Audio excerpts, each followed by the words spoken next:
Olá, seres. E aí, como vocês estão, pessoas? Bora dar continuidade ao Dom Casmurro? Será que a gente consegue terminar ele? Acho que não.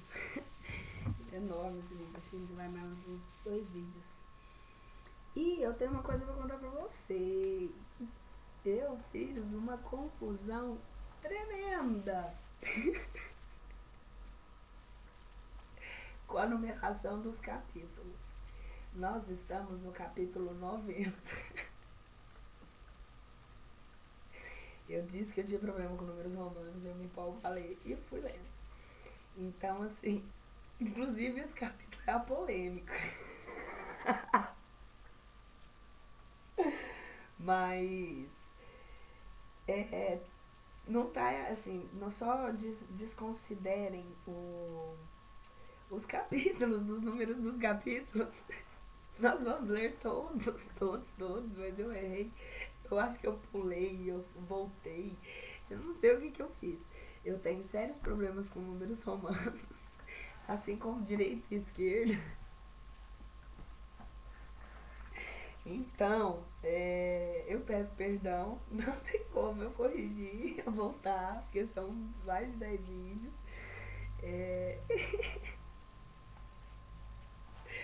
Então eu peço vocês a compreensão, mas eles estão lidos na íntegra e diretos, assim, estão todos na sequência. Eu só tá na numeração dita errada.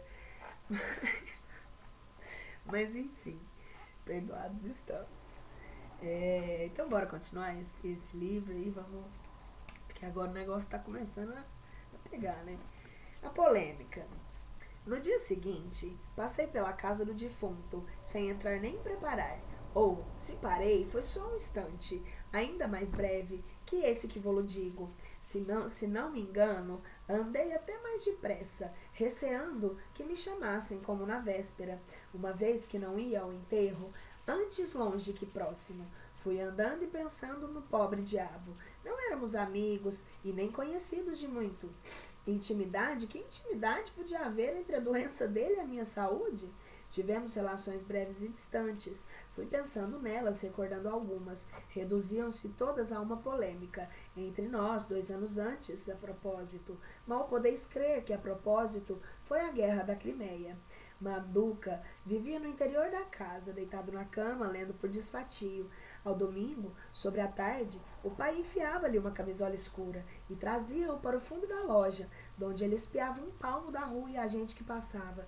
Era todo o seu receio. Foi ali que o vi uma vez e não fiquei um pouco espantado. A doença ia-lhe comendo a parte das carnes e os dedos queriam apertar-se. O aspecto não atraía, de certo. Tinha eu de 13 para 14 anos. Da segunda vez que o vi ali, como falássemos da guerra da Crimeia, que então ardia e andava nos jornais, Manduca me disse que os aliados haviam de vencer e eu respondi que não. Pois veremos, tornou ele. Só se a justiça não vencer neste mundo, o que é impossível, e a justiça está com os aliados. Não, senhor, a razão é dos russos. Naturalmente íamos com o que nos diziam dos jornais da cidade, transcrevendo-os de fora, mas pode ser também que cada um de nós tivesse a opinião do seu temperamento. Fui sempre um tanto moscovita nas minhas ideias. Defendi o direito da Rússia, Manduca fez o mesmo dos aliados, e o terceiro domingo em que entrei na loja, tocamos outra vez no assunto. Então Manduca propôs que tocássemos a argumentação por escrito, e na terça ou quarta recebi 2 folhas de papel contendo a exposição e defesa do direito dos aliados e da integridade da Turquia, concluindo por esta frase profética: os russos não hão de entrar na Constantinopla. Lia-me e meti-me a refutá-la. Não me recordam só dos argumentos que empreguei, nem talvez interesse em conhecê-los, agora que o século está a expirar, mas a ideia que ficou deles é que eram irrespondíveis. Fui eu mesmo levar-lhe o meu papel.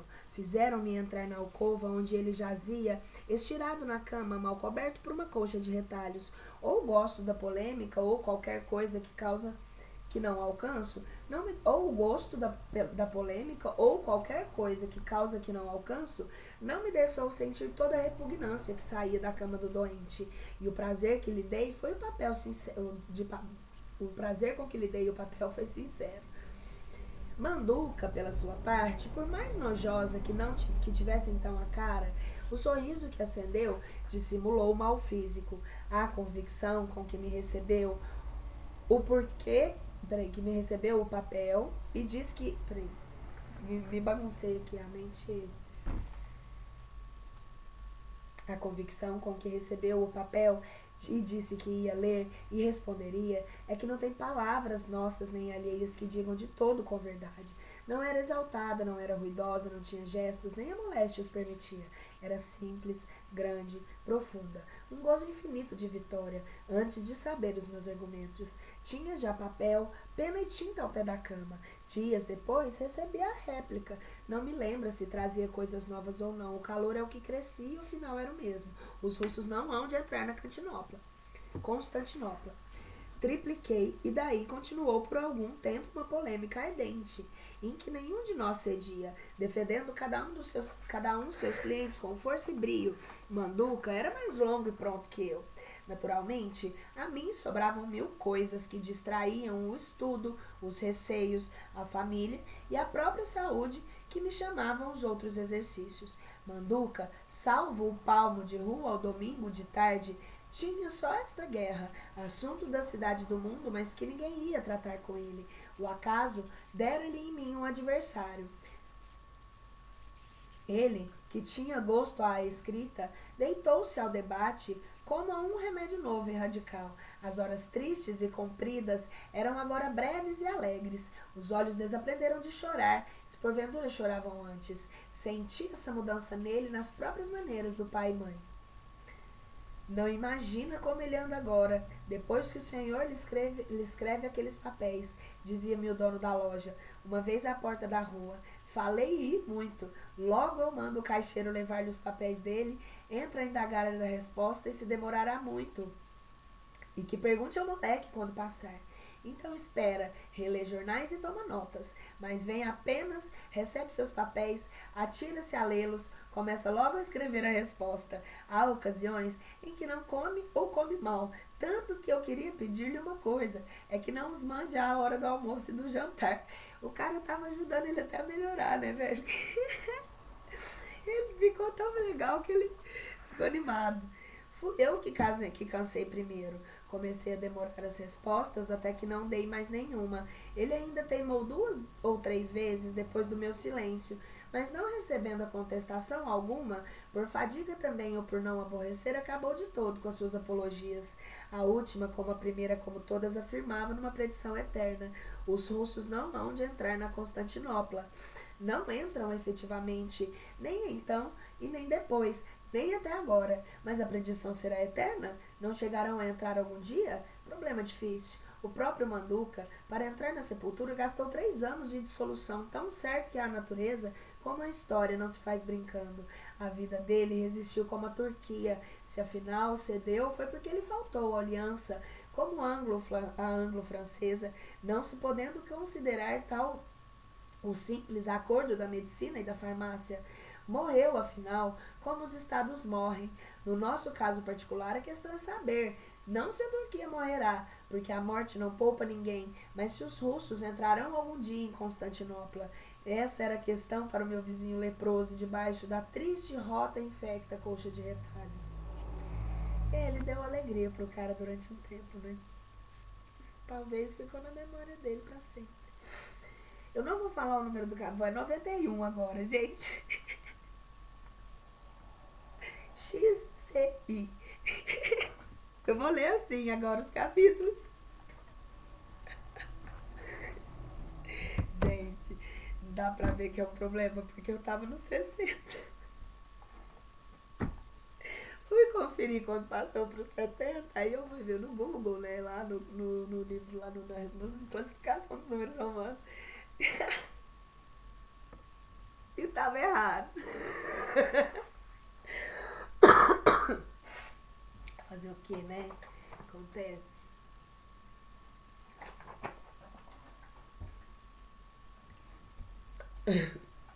As melhores famílias.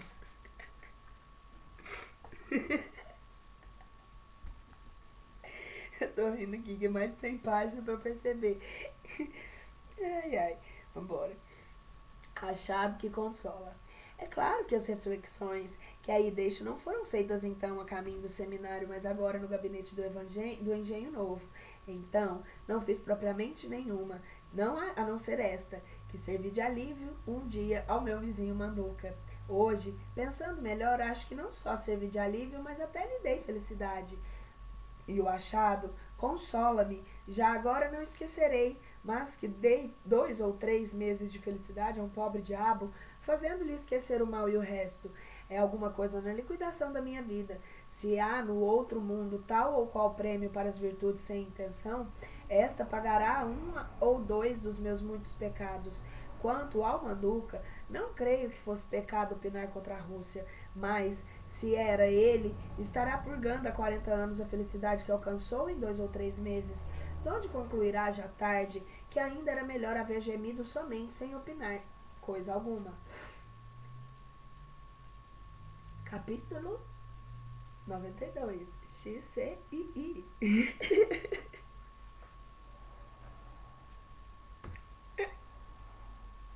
Eu não vou superar esse livro. Machado de Assis, me perdoa. A sua leitora tem dislexia. Sei lá o que é isso.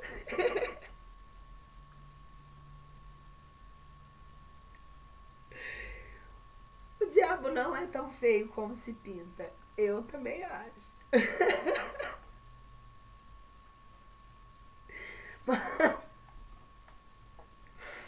Manduca enterrou-se em mim.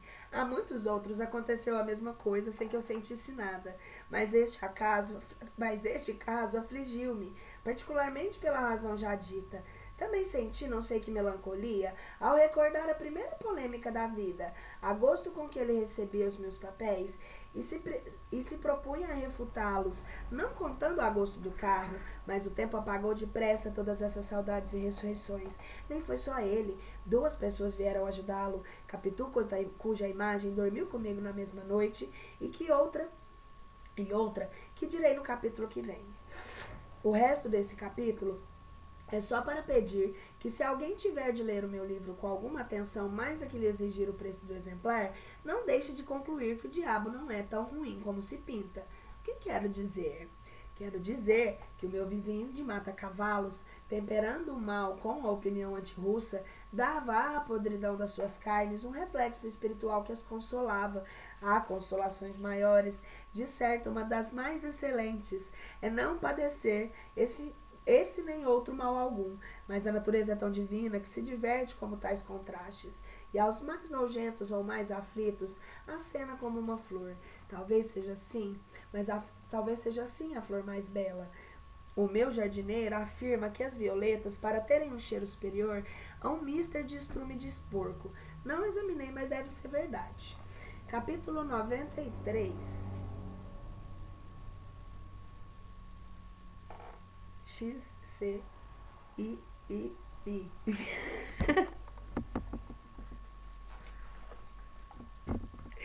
Eu vou fazer isso, eu vou aprender. 36 anos pra não saber falar os números românticos. E o povo acha que é zoeira. Eu não consigo olhar relógio analógico. Consigo, mas eu fico olhando um tempo até a hora assimilar. Eu não consigo. Até assimilar a hora. Vamos lá. Um amigo por um defunto. Quanto a outra pessoa que teve força obliterativa, foi uma colega Escobar, que no domingo, antes do meio-dia, veio ter a mata-cavalos. Um amigo supria assim um defunto, e tal amigo, durante cerca de 5 minutos, esteve com a minha mão entre as suas, como se não visse desde longos meses. Você janta comigo, Escobar? Vim para isso mesmo. Minha mãe agradeceu-lhe a amizade que me tinha, e ele respondeu com muita polidez, ainda um tanto atado, como se carecesse de palavra pronta. Já viste que não era assim. A palavra obedecia-lhe, mas o homem não é sempre o mesmo em todos os instantes. O que ele disse em resumo foi que me estimava pelas minhas boas qualidades, e aprimorada na educação, no seminário, todos me queriam bem. Nem podia deixar de ser assim, acrescentou. Insistia na educação, nos bons exemplos, na doce e rara mãe que o céu me deu. Tudo isso com a voz engasgada e trêmula. Todos ficaram gostando dele. Eu estava tão contente, como se Escobar fosse invenção minha. José Dias desfechou-lhe 2 superlativos. O tio Cosme, 2 capotes. A prima Justina não achou taxa que lhe pôr. Depois, sim, no segundo ou terceiro domingo, veio ela confessar-nos que o meu amigo Escobar era um tanto metediço e tinha uns olhos policiais que não escapava nada. São os olhos dele, expliquei. Nem digo que sejam de outro, são os olhos refletidos, opinou o tio Cosme. Seguramente, acusou José Dias, entretanto, pode ser que a senhora, dona Justina, tenha alguma razão. A verdade é que uma coisa não impede outra, e a reflexão causa-se muito bem à curiosidade natural. Parece curioso, isso parece, mas... A mim parece um mocinho muito sério, disse minha mãe. Justamente, confirmou José Dias para não discordar dela. Quando eu referi a Escobar aquela opinião de minha mãe, sem lhe contar as outras naturalmente, vi que o prazer dele foi extraordinário. Agradeceu dizendo que eram bondades e elogiou também a minha mãe, senhora Gavi, distinta e moça, muito moça. Que idade teria? Não fez 40, respondi, e eu vagamente por vaidade. Não é possível, exclamou Escobar. 40 anos? Nem parece 30, está muito moça e bonita. Também alguém há de você sair com esses olhos que Deus lhe deu. São exatamente os dela. E viu avô há muitos anos? Contei-lhe o que sabia da vida dela e de meu pai. Escobar escutava atento, perguntando mais, pedindo explicação das passagens omissas ou só escuras. Quando eu lhe disse que não me lembrava de nada da roça, tão pequenino viera, contou-me 2 ou 3 reminiscências dos seus 3 anos de idade, ainda agora frescas, e não contavam-nos voltar à roça? Não, agora não voltamos mais. Olha, aquele preto ali vai passando e é de lá. Tomás! Nhonhô! Estávamos na horta de minha casa e o preto andava em serviço. Chegou-se a nós e esperou. É casado, disse eu para o Escobar. Maria onde está? Está socando milho, sim, senhor. Você ainda se lembra da roça, Tomás? Ah, lembra, sim, senhor. Bem, vá-se embora. Mostrei outro, mais outro e ainda outro, este Pedro, aquele José e aquele outro Damião. Todas as letras do alfabeto, interrompeu Escobar. Com efeito, eram diferentes letras, e só então reparei nisso. Apontei ainda para outros escravos, alguns com os mesmos nomes, distinguindo-se por um apelido ou da pessoa, como João Fulo, Maria Gorda, ou de nação, como Pedro Benguela e Antônio Moçambique. Ah, uma curiosidade, que era isso, né? Eu me contaram isso esses dias, que na época dos escravos, não eram os nomes deles, era o nome do dono da fazenda. Então era, por exemplo, Pedro, então era tudo Pedro, os escravos. E Maria era tudo Maria, tipo assim, aí sempre tinha os apelidos, né? As coisas por isso, porque eles não davam os nomes reais. Gente, pensa que crueldade, né? Você não poder usar nem o próprio nome.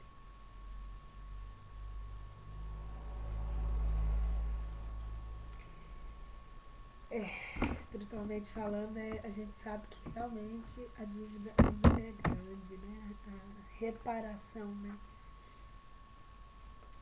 Muitos ainda sofrem, ainda perdidos. Esse nem era pra ter a ver com espiritualidade. Mas muitos ainda sofrem, ainda perdidos aqui, né? Quem acredita na espiritualidade justamente por isso, né? Na aceitação de muitos sofrimentos que houveram. E o que a gente precisa ajudar é que eles entendam que passou, né? Não tem como voltar, mas a gente pode passar daqui pra frente e eles podem ser vistos como são, com os nomes que têm. Da própria alma. Enfim. Voltemos.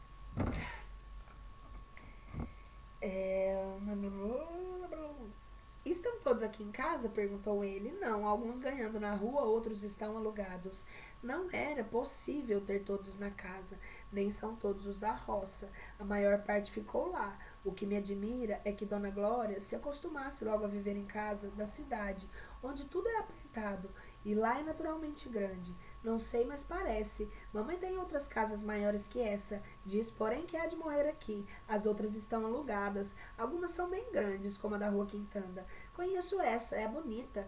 Tem também no Rio Comprido, na Cidade Nova, uma no Catete. Não de lhe faltar tetos, concluiu-se ele sorrindo com simpatia. Caminhamos para o fundo, passamos o lavadouro. Ele passou um instante aí mirando a pedra de bater a roupa e fazendo reflexões a propósito do asseio.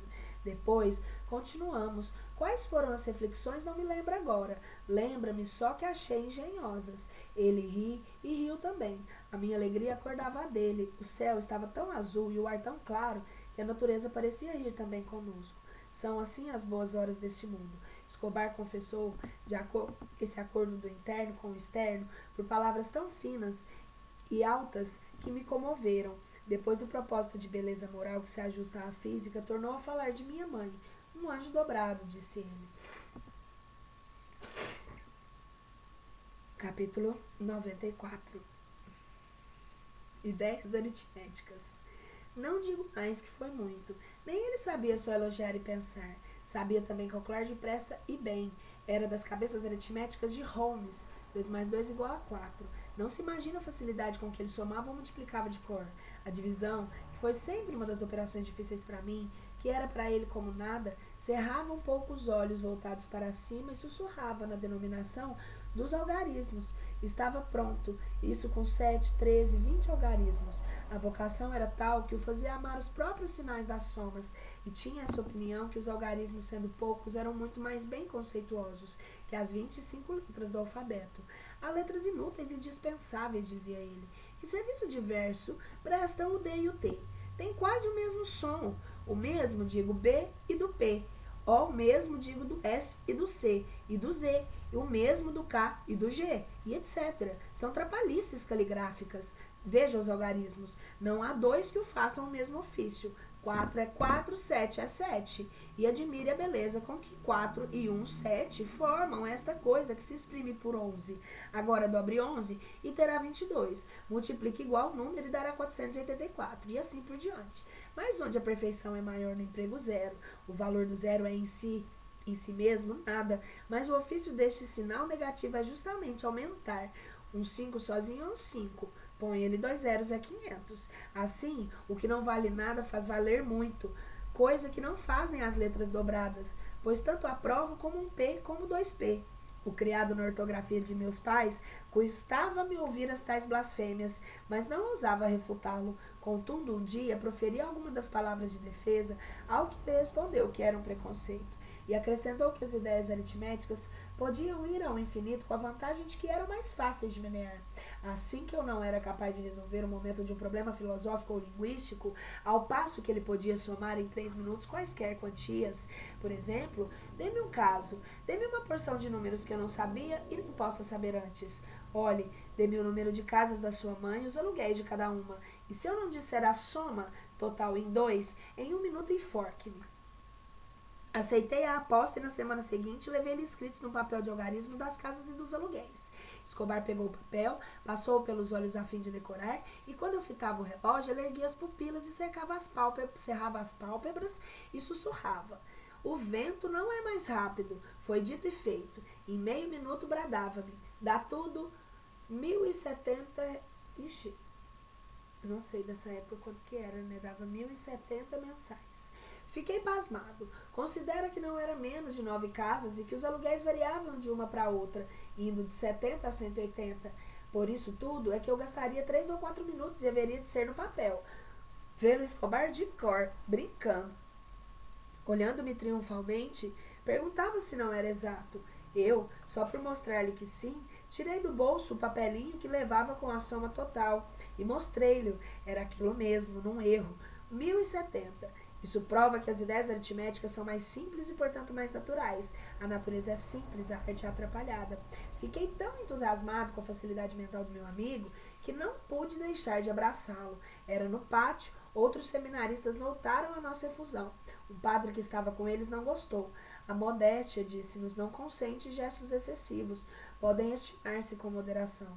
Escobar observou-me, os outros e o padre falavam de inveja e propôs-me viver separados. Interrompi-o, dizendo que não, se era inveja, tanto pior para eles. Queremos-lhes a castanha na boca, mas fique ainda mais, amigos, até aqui.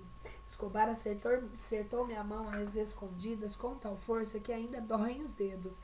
É ilusão, de certo, se não é efeito das longas horas que tenho estado de escrever sem parar. Suspendamos a pena por alguns instantes. Capítulo 95. O Papa. A amizade de Escobar fez-se grande e fecunda. A de José Dias não lhe quis ficar atrás. Na primeira semana, disse-me em casa: agora é certo que você já vai sair do seminário. Como? Espere até amanhã. Vou jogar com eles que me chamaram. Amanhã lá no quarto, no quintal ou na rua, indo à missa, conto-lhe o que há. A ideia é tão santa que não está mal no santuário. Amanhã, Bentinho. Mas é coisa certa? Certíssima. No dia seguinte, revelou-me o mistério. A primeiro aspecto, confesso que fiquei deslumbrado. Trazia uma nota de grandeza e de espiritualidade que falava aos meus olhos de seminarista. Era não menos que isso.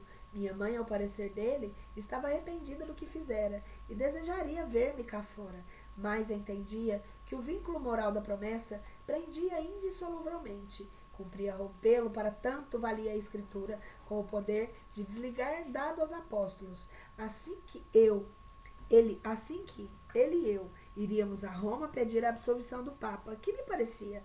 Parece-me bem, respondi depois de alguns segundos de reflexão. Pode-me ser um bom remédio. É o único, Bentinho, é o único. Vou já conversar com a dona Glória, expondo-lhe tudo. E podemos partir daqui 2 meses ou antes. Melhor é falar domingo que vem. Deixe-me pensar primeiro. Ah, Bentinho, interrompeu o agregado. Pensar em quê? Você o que quer? Digo, não se amorfina com seu velho? Se amorfina com seu velho? Você o que quer é consultar a uma pessoa. Rigorosamente eram 2 pessoas, Capitu e Escobar, mas eu neguei aos pés juntos que não queria consultar ninguém. E que pessoa? O reitor? Não era natural que lhe confiasse tal assunto. Não, nem reitor, nem professor, nem ninguém. Era só o tempo de refletir uma semana. No domingo, daria a resposta e desde já dizia que a ideia não me parecia má. Não? Não. Pois resolvamos hoje mesmo. Não se vai a Roma brincando. Quem tem boca vai a Roma, e boca no nosso caso é a moeda. Ora, você pode muito bem gastar consigo. Comigo não, um par de calças, 3 camisas e o pão diário não preciso mais. Serei como São Paulo, que vivia o ofício enquanto ia pregando a palavra divina. Pois eu vou não pregá-la, mas buscá-la. Levaremos cartas de intertúncio do bispo, cartas para o nosso ministro, carta de capuchinhos. Bem sei a objeção que pode se opor a esta ideia. Dirão que é dado pedir a dispensa cá eu de longe. Mas além do mais, não digo. Basta refletir que é muito mais solene e bonito ver entrar no Vaticano e prostrar-se aos pés do Papa o próprio objeto do favor, o levita prometido, que vá pedir para sua mãe terníssima e dulcíssima dispensa de Deus. Considere o quadro, você beijando o pé ao príncipe dos apóstolos. Sua santidade, com sorriso evangélico, inclina-se, interroga, ouve, absolve e abençoa. Os anjos contemplam, a Virgem recomenda ao Santíssimo Filho que todos os seus desejos, Bentinho, sejam satisfeitos e que você amar na terra seja igualmente e o que você amar na terra seja igualmente amado no céu. Não digo mais, porque é preciso acabar o capítulo, e ele não acabou o discurso. Falou todos os meus sentimentos de católico e de namorado. Vi a alma aliviada de minha mãe, vi a alma feliz de Capitu, ambas em casa e eu com elas, e ele conosco. Tudo mediante a uma pequena viagem de Roma, que eu só geograficamente sabia onde ficava. Espiritualmente também, distância que estaria à vontade de estar de Capitu é que não. Espiritualmente também, mas a distância que estaria da vontade de Capitu é que não. Eis o ponto essencial. Se Capitu achasse longe, não iria, mas era preciso ouvi-la. E assim também é Escobar que me daria um bom conselho.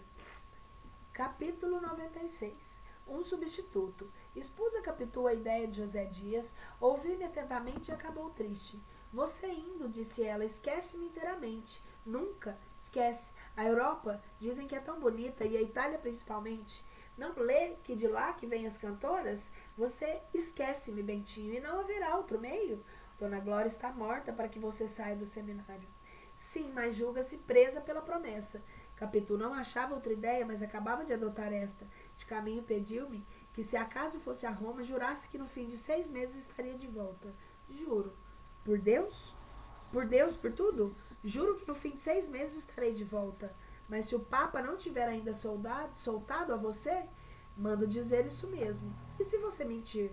Esta palavra doeu-me muito, e não achei logo que lhe replicasse. Capitu meteu o negócio à bulha, rindo e chamando-me disfarçado. Depois, declarou crer que eu cumpriria o juramento, mas ainda assim não consentiu logo. Ia ver se não viria outra coisa que eu visse também pelo meu lado. Quando voltei ao seminário, contei tudo ao meu amigo Escobar, que me ouviu com igual atenção e acabou com a mesma tristeza da outra. Os olhos de costume, fugídios, quase me comeram de contemplação. De repente vi-lhe no rosto um clarão, um reflexo de ideia, e ouvi-me dizer na volubilidade: Não, Bentinho, não é preciso isso. Ah, melhor, não digo melhor porque o senhor Santo Padre vale sempre mais que tudo, mas a coisa que produz o mesmo efeito. O que é? Sua mãe fez promessa a Deus de lhe dar um sacerdote, não é?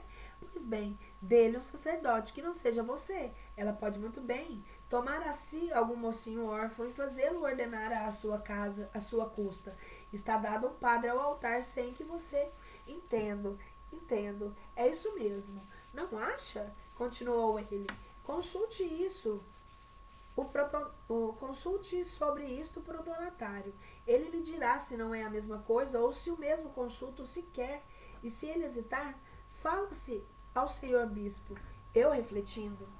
Sim, parece que é isso. Realmente a promessa cumpre-se. Não pretendo ser padre. Peraí. Sim, parece que é isso. Realmente a promessa cumpre-se, não se perdendo o padre. Escobar observou que, pelo lado econômico, a questão era fácil. Minha mãe gastaria o mesmo que comigo e um órfão não precisaria de grandes comodidades. Citou a soma dos aluguéis das casas, além dos escravos. Não há outra coisa, disse eu. E saímos. Você também? Também eu. Vou melhorar meu latim e saio. Nem dou teologia. O próprio latim não é preciso. Para quê? No comércio? Hic hoc signo vinces, disse eu rindo. Sentia-me pilhérico. Oh, como a esperança alegra tudo. Escobar sorriu, parecendo gostar da resposta. Depois passamos a cuidar de nós mesmos, cada um com seus olhos perdidos, provavelmente.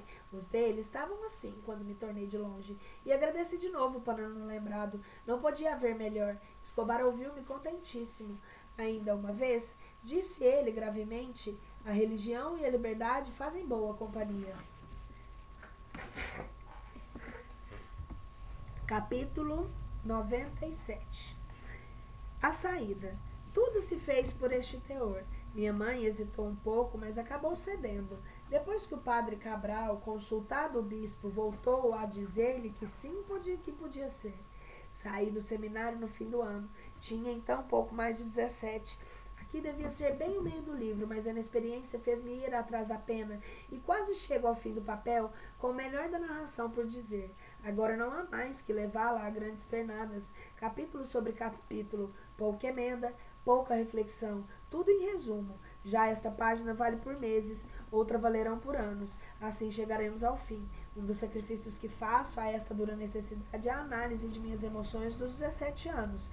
Não sei se alguma vez tiveste 17 anos. Se sim, deve saber que é a idade em que a metade do homem e a metade do menino formam um só curioso. Eu era um curiosíssimo, diria o meu agregado José Dias, e não diria mal. O que essa realidade superlativa me rendeu, não poderia nunca dizê-lo aqui, sem cair no erro que acabo de condenar. A análise das minhas emoções daquele tempo é que entrava no meu plano, posto que, filho do seminário e de minha mãe, sentia já debaixo do recolhimento casto uns assomos de petulância e de atrevimento.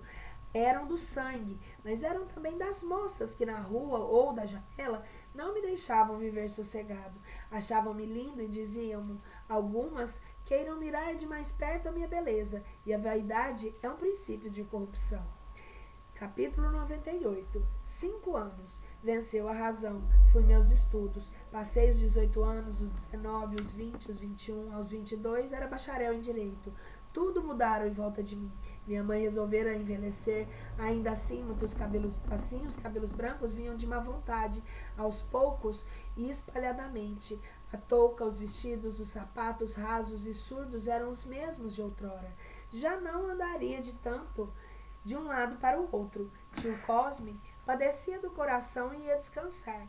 Prima Justina estava apenas mais idosa. José Dias também, tanto que me não fizesse a fineza de assistir à minha graduação, descer comigo a serra, lépido e viçoso, como se o bacharel fosse ele. A mãe de Capitu falecera e o pai aposentara-se no mesmo cargo em que quis dar demissão da vida.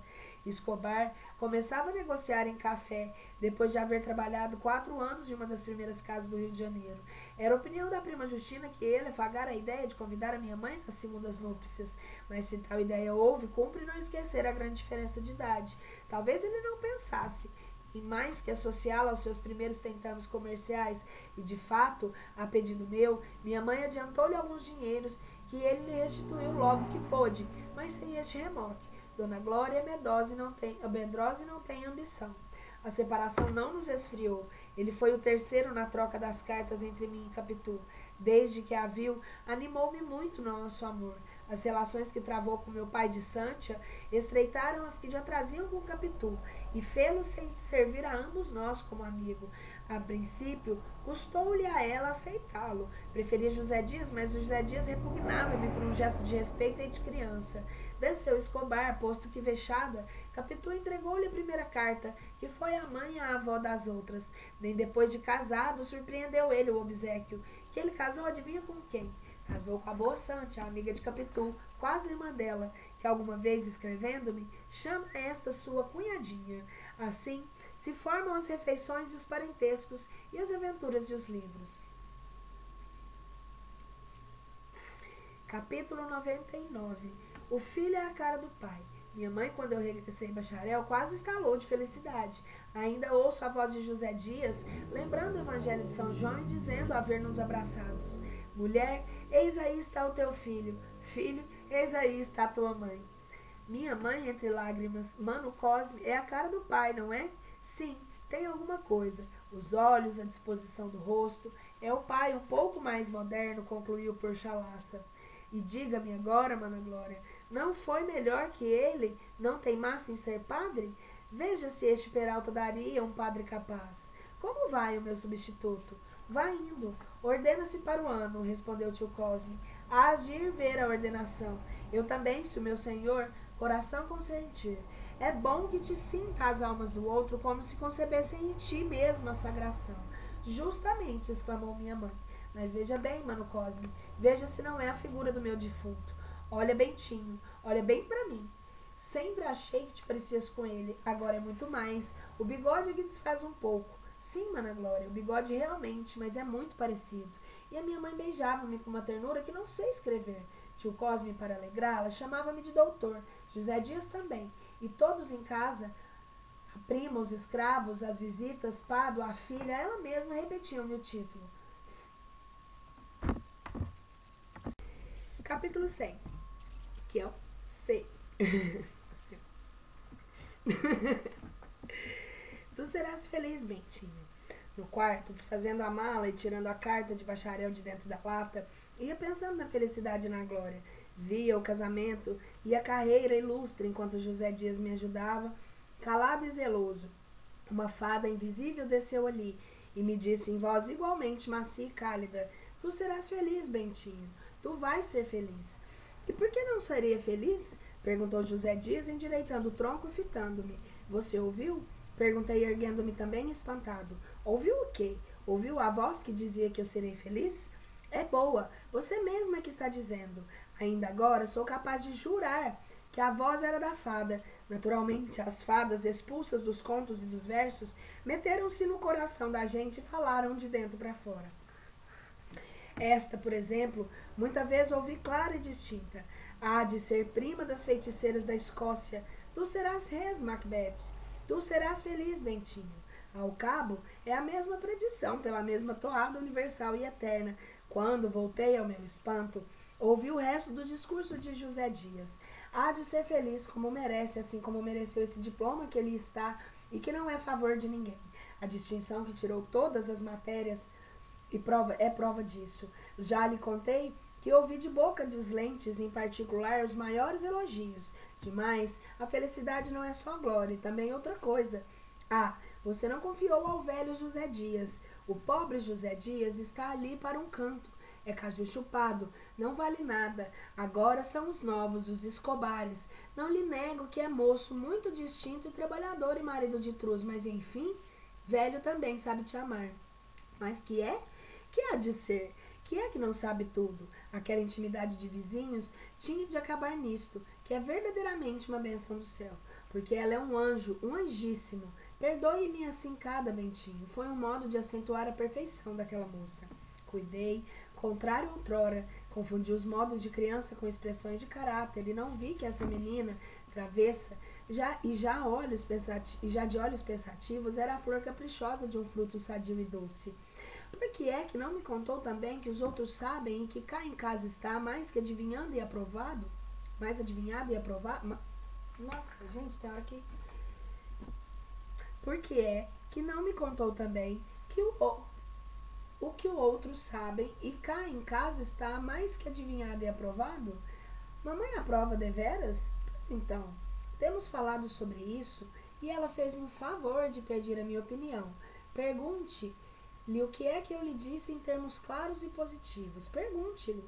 Disse-lhe que não poderia desejar melhor nora para si, boa, discreta, prendada, amiga da gente, e uma dona de casa que não lhe digo nada. Depois da morte da mãe, tomou conta de tudo. Pádua, agora que se aposentou, não faz mais do que receber o ordenado e entregá-lo à filha. A filha que distribui dinheiro para as contas, faz o rol das despesas, cuida de tudo, mantimento, roupa, luz. Você já ouviu o ano passado. E quanto à formosura, você sabe, melhor que ninguém. Mas deveras, a mãe consultou o Senhor sobre o nosso casamento? Positivamente não. Me fez o favor de perguntar se Capitu não daria uma boa esposa. Eu é que, na resposta, falei em Nora, Dona Glória, em Nora. Dona Glória não negou, até deu um ar de riso. Mamãe sempre me escrevia, falava de Capitu. Você sabe que elas se dão muito, e por isso é que a sua prima anda cada vez mais amuada. Talvez agora case mais depressa, prima Justina? Não sabe? São contos, naturalmente, mas enfim. Dr. João da Costa enviou há poucos meses e dizem, entre parênteses, não sei se o protonatário que me contou, dizem que os dois andam meio inclinados e a acabar com a viuvez, entre si casando-se. Há de ver que não há nada, mas não é fora de propósito, conquanto ela sempre achasse que o doutor era um feixe de ossos. Só ela é um cemitério, comentou rindo, e logo sério, digo isso por gracejo. Não ouvi o resto, ouvi só a voz da minha fada interior que me repetia, mas já então sem palavras. Tu serás feliz, Bentinho. E a voz de Capitu me disse a mesma coisa, com termos diversos, e assim também a de Escobar, com os quais ambos me confirmaram a notícia de José Dias pela sua própria impressão. Enfim, minha mãe, algumas semanas depois, quando lhe fui pedir licença para casar, além do consentimento, deu-me igual profecia, salvo a redação da própria mãe. Tu serás feliz, Bentinho. Capítulo 101. No céu. Sejamos felizes de uma vez, antes que o leitor peque em si, morto de esperar e vá espardecer em outra parte. Casemos-nos. Foi em 1865, uma tarde de março, por sinal chovia. Quando chegamos ao alto da Tijuca, de onde era o nosso ninho de noivos, o céu recolheu a chuva e acendeu estrelas. Não só já as conhecidas, mas ainda que só serão descobertas daqui a muitos séculos. Foi grande fineza, e não foi única. São Pedro, que tem as chaves do céu, abriu-nos as portas dele, fez-nos entrar, e depois de tocar-nos como báculo, recitou alguns versículos da sua primeira epístola. As mulheres sejam sujeitas a seus maridos, não sejam um adorno delas enfeite dos cabelos riçados ou as rendas de ouro, mas o homem que está escondido no coração. Do mesmo modo, vós, maridos, coabitai com elas, tratando-as com honra, como a vasos mais fracos e herdeiras convosco da graça da vida. Em seguida, fez sinal aos anjos e eles entoaram um trecho do cântico, tão concertadamente que desmentiram a hipótese do tenor italiano se a execução fosse na terra, mas era no céu. A música ia com o texto, como se houvessem nascido juntos à maneira da ópera de Wagner, depois visitados uma parte daquele lugar infinito. Descansa, que não farei descrição alguma, nem língua humana possui formas idôneas para tanto. Ao cabo, pode ser que tudo fosse um sonho, nada mais natural a um ex-seminarista que ouvir por toda parte o latim e escritura. É verdade que Capitu, que não sabia escritura nem latim, decorou algumas palavras, como estas, por exemplo. Sentei-me à sombra daquele que tanto havia desejado. Quanto às de São Pedro, disse-me que seria no dia seguinte, que estava por tudo, que eu era a única renda e o único enfeite que jamais porisse. Ao que eu repliquei que a minha esposa teria sempre mais finas rendas deste mundo. Capítulo 102. De casada. Imagina um relógio que só tivesse pêndulo sem mostrador, de maneira que não vissem as horas escritas. As horas escritas. O pêndulo iria de um lado para o outro, mas nenhum sinal extremo mostraria a marcha do tempo. Tal foi aquela semana da Tijuca. De quando em quando, tornávamos ao passado e divertíamos-nos em relembrar as tristezas e calamidades. Mas isso mesmo era um modo de não sairmos de nós. Assim vivemos novamente a nossa longa espera de namorados, os anos de adolescência, a denúncia que está nos primeiros capítulos, e ríamos de José Dias, que conspirou a nossa desunião e acabou festejando o nosso consórcio. Uma ou outra vez falávamos em descer, mas as manhãs marcadas eram sempre de chuva ou de sol, e nós esperávamos a um dia encoberto que teimava em não vir. Não obstante, achei que Capitu estava um tanto impaciente por descer. Concordava em ficar, mas ia falando do pai da minha mãe e de minha mãe, e das faltas das notícias nossas, disso e daquilo, a ponto que nos arrufamos um pouco. Perguntei-lhe se já estava e aborrecia de mim. Eu? Parece. Você há de ser sempre criança, disse ela, fechando minha cara entre as mãos e chegando muito os olhos aos meus. Então, eu esperei tantos anos para aborrecer-me em 7 dias? Não, Bendy. Digo isso porque é realmente assim. Creio que eles podem estar desejosos de ver-nos e imaginar alguma doença. Confesso pela minha parte que queria ver papai, pois vamos amanhã. Não, há de ser com o tempo, encoberto, redarguiu rindo. Peguei-lhe no riso e na palavra, mas a impaciência continuou e descemos com o sol. A alegria que pôs o seu chapéu de casada e o ar de casada com que me deu a mão para entrar e sair do carro, o braço para andar na rua, tudo me mostrou que a causa da impaciência de Capitu eram os sinais exteriores do novo estado. Não lhe bastava ser casada entre 4 paredes e algumas árvores, precisava ser ao resto do mundo também. E quando eu me vi embaixo, pisando as ruas com ela, parando, olhando, falando, sentia a mesma coisa, inventava passeios para que me vissem, me confirmassem e me invejassem.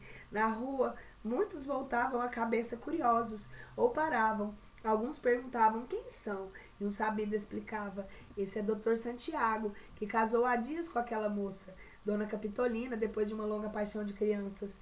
Moraram na Glória, famílias residem em Mata-Cavalos, e ambos os dois. É uma mocetona. Capítulo 103. A felicidade tem boa alma. Mocetona é vulgar. José Dias achou melhor.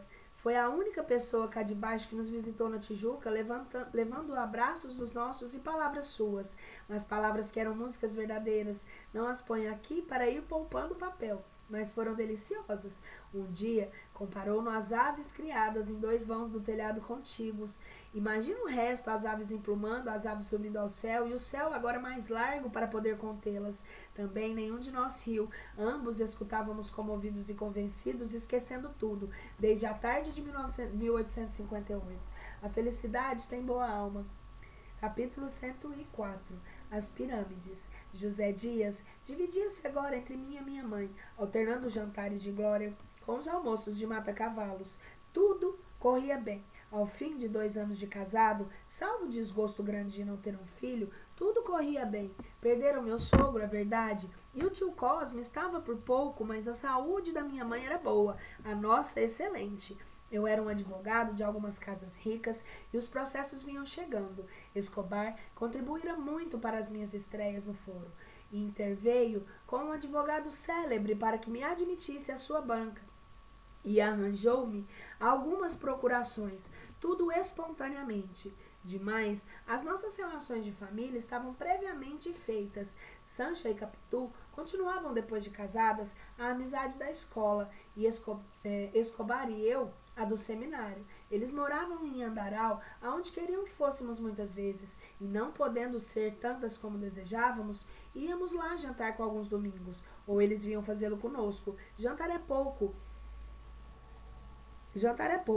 Íamos sempre muito cedo, logo depois do almoço, para gozarmos o dia compridamente, e só nos separávamos às 9. 10 e 11 horas, quando não podia ser mais. Agora que eu penso naqueles dias de Andará e da Glória, sinto que a vida e o resto não sejam rígidos como as pirâmides. Escobar e a mulher viviam felizes, tinham uma filhinha.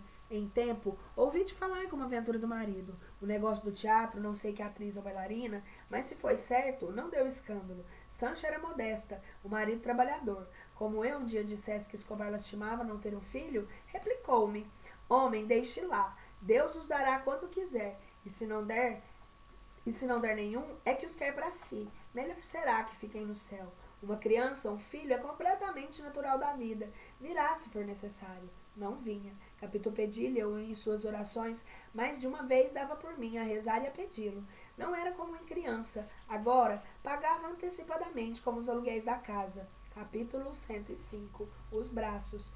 No mais, tudo corria bem.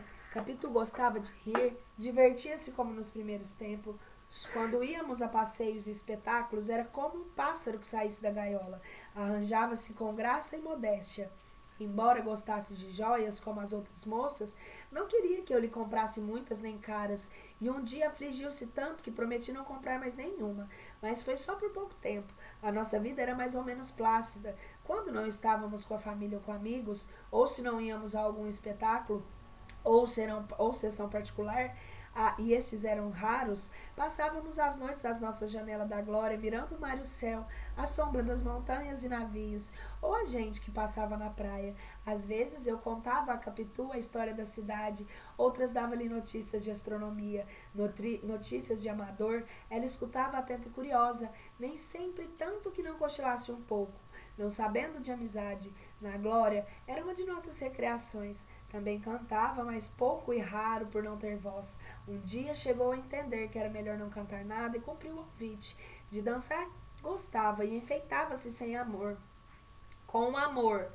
E enfeitava-se com amor quando ia a um baile. Os braços merecem um período. Eram belos e na primeira noite que os levou nus a um baile, não creio que houvesse iguais na cidade. Nem os seus, leitora, que eram então de meninas, se eram nascidos, provavelmente estariam ainda no mármore de onde vieram, mas ou nas mãos do divino escultor. Eram os mais belos da noite, a ponto que me encheram de desvaecimento. Conversava mal com as outras pessoas só para vê-los, por mais que eles entrelaçassem os das cascas alheias. Não foi assim no segundo baile. Nesse, quando vi que os homens não se fartavam de olhar para eles e de os buscar, quase de os pedir, e que roçavam por eles mangas pretas, fiquei vexado e aborrecido. Ao terceiro não fui. E aqui tive o apoio de Escobar, a que me confidei candidamente os meus tédios, e concordou logo comigo. Sanchinha também não vai, ou irá de mangas compridas. O contrário parece-me indecente, não é? Mas não digo o motivo. Hão de chamar nos seminaristas. Capitu já me chamou assim. Nem por isso deixei de contar a Capitu a aprovação de Escobar. Ela sorriu e respondeu de braços de Sanchinha eram mal feitos, mas cedeu depressa e não foi ao baile. Aos outros foi, mas levou os meios vestidos de escumilha, ou não sei, que nem cobria, que nem descobria inteiramente, como os rendal de Camões. É rendal mesmo? É como o rendal de Camões. Capítulo 106. 10 libras esterlinas. Já disse que era poupada ou fica dito agora, e não é só de dinheiro, mas também de coisas usadas, das que se guardam por tradição, por lembrança ou saudade. Uns sapatos, por exemplo, uns sapatinhos rasos de fitas pretas que se cruzavam no peito, no pé e o princípio da perna, os últimos que usou antes de calçar botinas, trouxe-os para casa, tirava-os de longe em longe da gaveta da cômoda, com outras velharias, dizendo-me que também eram pedaços de criança. Minha mãe, que tinha o mesmo gênio, gostava de ouvir falar e fazer assim. Quanto às puras economias de dinheiro, dei um caso e basta. Foi justamente a ocasião de uma lição de astronomia à Praia da Glória. Sabes que alguma vez a fiz cochilar um pouco. Uma noite, rendeu-se em fitar o mar com uma tal força de concentração que me deu ciúmes. Você não me ouve, Capitu. Eu ouço perfeitamente. O que eu dizia? Você falava de Sírio. Qual Sírio, Capitu? Há 20 minutos que eu falei de Sírio. Falava de Marte, emendou ela apressada. Realmente era de Marte, mas é claro que só apanhar o som da palavra, não é o sentido. Fiquei sério e o ímpeto que me deu foi deixar a sala. Capitu, ao percebê-lo, fez-se mais mimosa das criaturas e pegou na mão. Confessou-me que estivera contando, isso é, somando dinheiros para descobrir certa parcela que não achava. Tratava-se de uma conversão de papel em ouro. A princípio, supus que era um recurso para desfandar-me, mas daí a pouco estava eu mesmo calculando também, já então com papel e lápis, sobre o joelho, e dava a diferença que ela buscava. Mas que libras são essas? Perguntei-lhe no fim. Capitu fitou-me rindo e replicou que a culpa de romper o segredo era minha. Ergueu-se, foi ao quarto e voltou com as 10 libras esterlinas na mão. Eram as sobras do dinheiro que eu lhe dava mensalmente para despesas. Tudo isso? Não é muitos, 10 libras só. É o que a avarenta da sua mulher pôde arranjar em alguns meses, concluiu, fazendo tinir o ouro na mão. Quem foi o corretor? Seu amigo Escobar. Como é que ele não me disse nada? Foi hoje mesmo. Ele esteve cá pouco antes de você chegar e não disse para que você não desconfiasse. Tive vontade de gastar o dobro do ouro em algum presente comemorativo, mas Capitu deteve-me. Ao contrário, consultou-me sobre o que havíamos de fazer daquelas libras. São suas, respondi. São nossas, emendou. Pois você guarde-as. No dia seguinte, fui ter com Escobar no armazém e ri-me do segredo de ambos. Escobar sorriu e disse-me que estava para ir ao meu escritório contar-me tudo. A cunhadinha continuava a dar este nome a Capitu. Tinha falado naquilo por ocasião nossa da última visita de Andaraí e disse-lhe que tinha razão do segredo. Disse-lhe a razão do segredo. Quando contei isso a Sanchinha, concluiu ele, ficou espantada. Como é que Capitu pode economizar e agora está tudo tão caro? Agora está tudo tão caro. Não sei, filha. Sei que arranjou 10 libras. Vê se ela aprende também. Não creio. Sanchinha não é gastadeira, mas também não é poupada. O que lhe dou chega, mas só chega. E depois de alguns instantes da reflexão, Capitu é um anjo. Escobar concordou da cabeça, mas sem entusiasmo, com quem sentia não poder dizer o mesmo da mulher. Assim pensarias tu também. Tão certo é que as virtudes das pessoas próximas nos dão tal ou qual vaidade, orgulho ou consolação.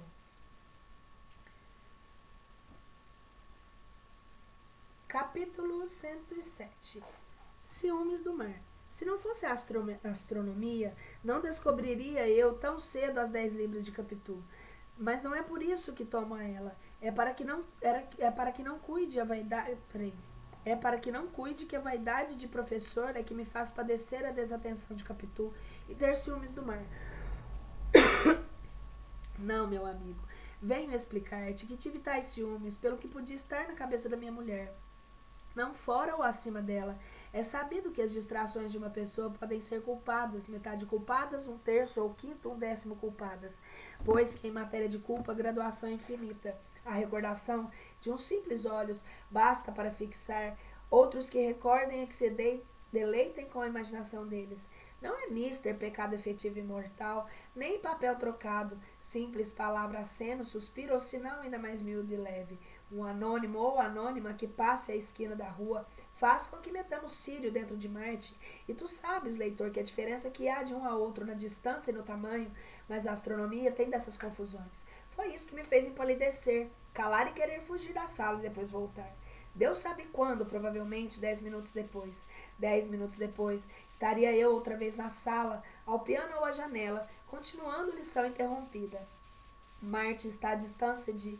Tão pouco tempo? Sim, tão pouco tempo. 10 minutos. Os meus ciúmes eram intensos, mais curtos. Com pouco se derrubaria tudo, mas o mesmo pouco ou menos reconstruiria o céu, a terra e as estrelas. A verdade é que eu fiquei mais amigo de Capitu. Se era possível, ela ainda mais meiga, o ar mais brando, as noites mais claras e o Deus mais Deus. Não foram propriamente as 10 libras esterlinas que fizeram isso, nem o sentimento de economia que revelam que eu conhecia, mas as cautelas de Capitu. Empregou para o fim descobrir-me um dia o cuidado de todos os dias. Escobar também se me fez mais pegado ao coração. As nossas visitas foram se tornando mais próximas e as nossas conversões mais íntimas.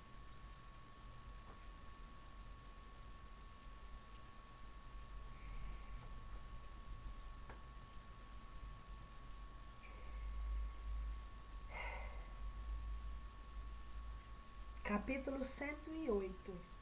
Um filho. Pois nem tudo isso me matava a sede de um filho. Um triste menino fosse, amarelo, magro, mas um filho próprio da minha pessoa.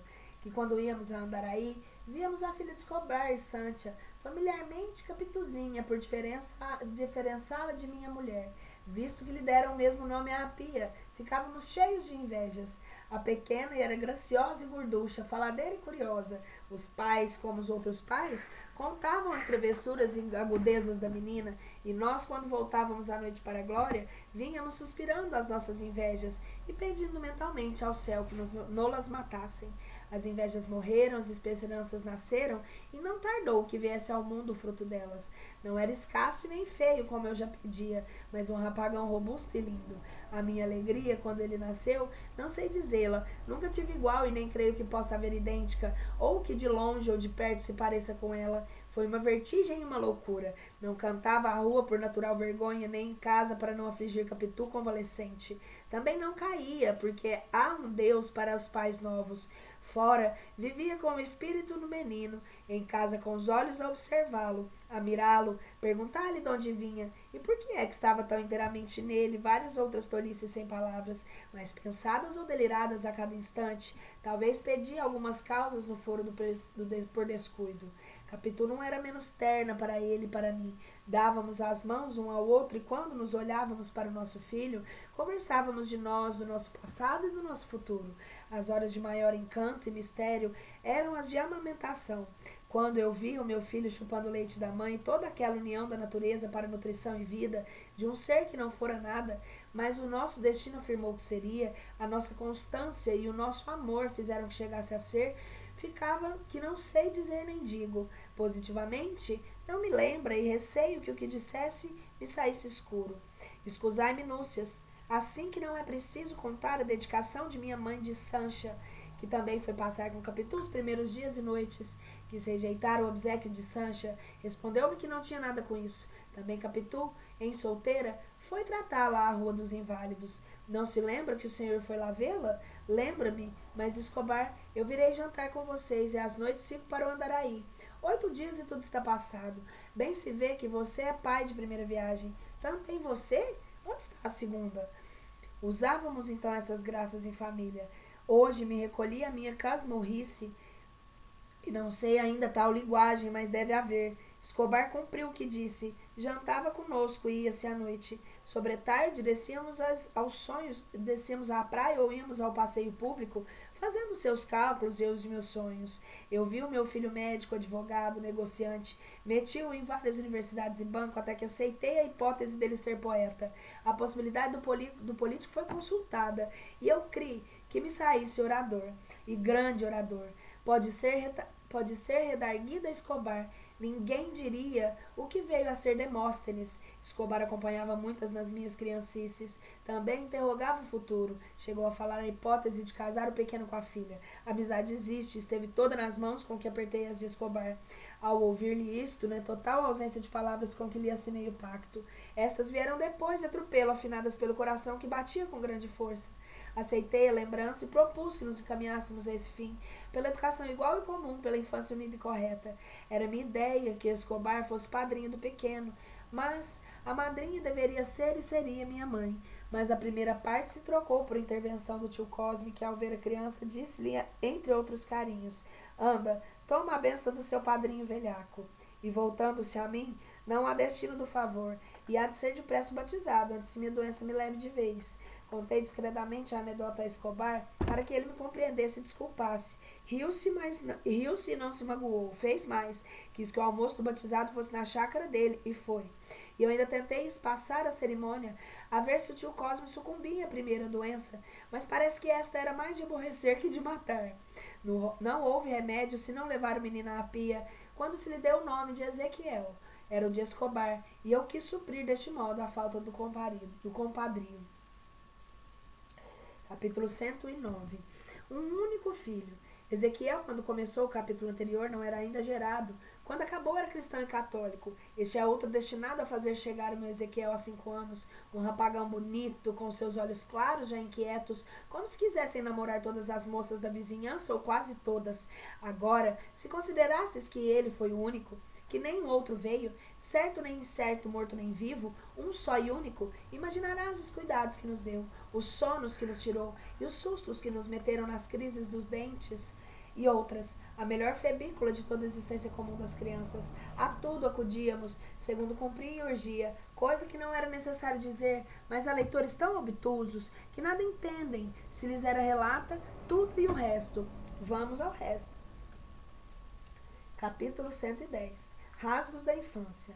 O resto, come-me ainda muitos capítulos. Há vidas os que têm menos, e fazem-se ainda completas e acabadas. Aos 5 e 6 anos, Ezequiel não parecia desmentir os meus sonhos da praia e da glória.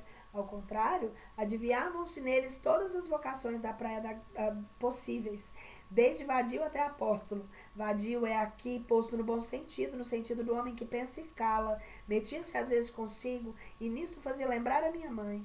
Desde pequena, assim também agitava-se todo e instava por persuadir as vizinhas que os doces que eu lhe trazia eram doces deveras.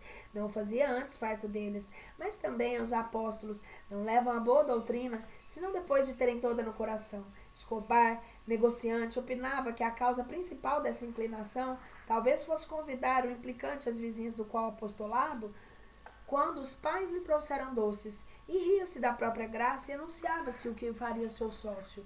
Gostava de música, não menos que de doce, e eu disse a Capitu que lhe tirasse o piano, o regão e o preto das tocadas ou mata-cavalos. Não me lembra. Não diga isso. Você não se lembra daquele preto que vendia doce às tardes? Lembro-me de um preto que vendia doce, mas não sei ainda mais da toada. Nem das palavras? Nem das palavras. A leitora que ainda se lembrará das palavras, dando-me que tenha lido com atenção, ficará espantada de tamanho esquecimento, tanto mais que lhe lembrarão ainda vozes da sua infância e da adolescência. Haverá olvidado algumas, mas nem tudo ficará na sua cabeça. Assim me replicou o Capitu e não achei a tréplica. Fiz, porém, o que ela não esperava. Corri aos meus papéis velhos. Em São Paulo, quando estudante, pedi a um professor de música que me transcrevesse a toada do pregão, e ele o fez com prazer. Bastou-me lhe repetir-lhe de memória. E eu guardei o papelinho. Fui procurá-lo. Daí a pouco, interrompi um romance que ela tocava, com um pedacinho de papel na mão, e expliquei-lhe. Ela teclou 16 notas. Capitu achou a toada um sabor particular, quase delicioso. Contou ao filho a história do pregão e assim o cantava e teclava. Ezequiel aproveitou a música para pedir-me que desmentisse o texto, dando-lhe algum dinheiro. Fazia de médico, de militar, de ator e bailarino. Nunca lhe dei oratórios, mas cavalos de pau e espada à cinta eram com ele. Já não falo dos batalhões que passavam na rua e que ele corria a ver. Todas as crianças o fazem. O que nem todos fazem é ter os olhos que esta tinha. Em nenhuma via as ânsias de gosto com que assistia a passagem da tropa e ouvia a marchas dos tambores. Olha, papai, olha! Estou vendo, meu filho. Olha o comandante, olha o cavalo do comandante, olha os soldados. Um dia, amanheceu tocando corneta com a mão e dei-lhe uma cornetinha de metal. Comprei-lhe soldadinhos de chumbo, gravuras de batalha que ele mirava por muito tempo, querendo que lhe explicasse. Uma peça da artilharia, um soldado caído, outro de espada alçada, e todos os seus amores iam de espada alçada.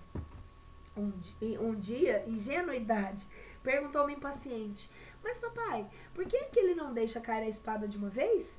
Meu filho, é porque é pintado. Mas então, por que é que ele se pintou? Ri-me do engano e expliquei-me que era o soldado que tinha pintado no papel, mas o gravador. E tive que explicar também que era um gravador e que era gravura. As curiosidades de Capitu em suma. Tais são os principais rasgos da infância. Mais um e acaba o capítulo. Um dia na chácara de Escobar, deu com um gato que tinha um rato atravessado na boca. O gato nem deixava a presa e nem via por onde fugisse. Ezequiel não disse nada. Deteve-se, ancorou-se e ficou olhando. Ao vê-lo assim atento, perguntamos de longe o que era. Fez-nos sinal de que nos calássemos e Escobar concluiu: vão ver que é o gato que apanhou algum rato. Os ratos continuam a infestar minha casa. Que é o diabo, vamos ver. Capitu quis também ver o filho. Acompanhei-os, efetivamente era um gato e um rato. Lance banal, sem interesse nem graça. A única circunstância particular era estar o rato vivo, esperneando, e o meu pequeno enlevado. Do resto, o instante foi curto. O gato, logo que sentiu mais gente, dispôs-se a correr. O menino, sem tirar os olhos de cima, fez outro sinal de silêncio, e o silêncio não podia ser maior. Ia dizer religioso, risguei a palavra, mas aqui ponho outra vez, não só por significar a totalidade do silêncio, mas também porque havia naquela ação do gato e do rato alguma coisa que prendia o ritual. O único rumor eram os últimos guinchos do rato, aliás frouxíssimos. As pernas mal lhe moviam desordenadamente. Um tanto aborrecido, bati palmas para que o gato fugisse e o gato fugiu. Os outros nem tiveram tempo de atar-me. Ezequiel ficou abatido. Ora, papai, que foi? A esta hora o rato está comido. Pois sim, mas eu queria ver. Os dois riram-se mesmo e eu achei graça.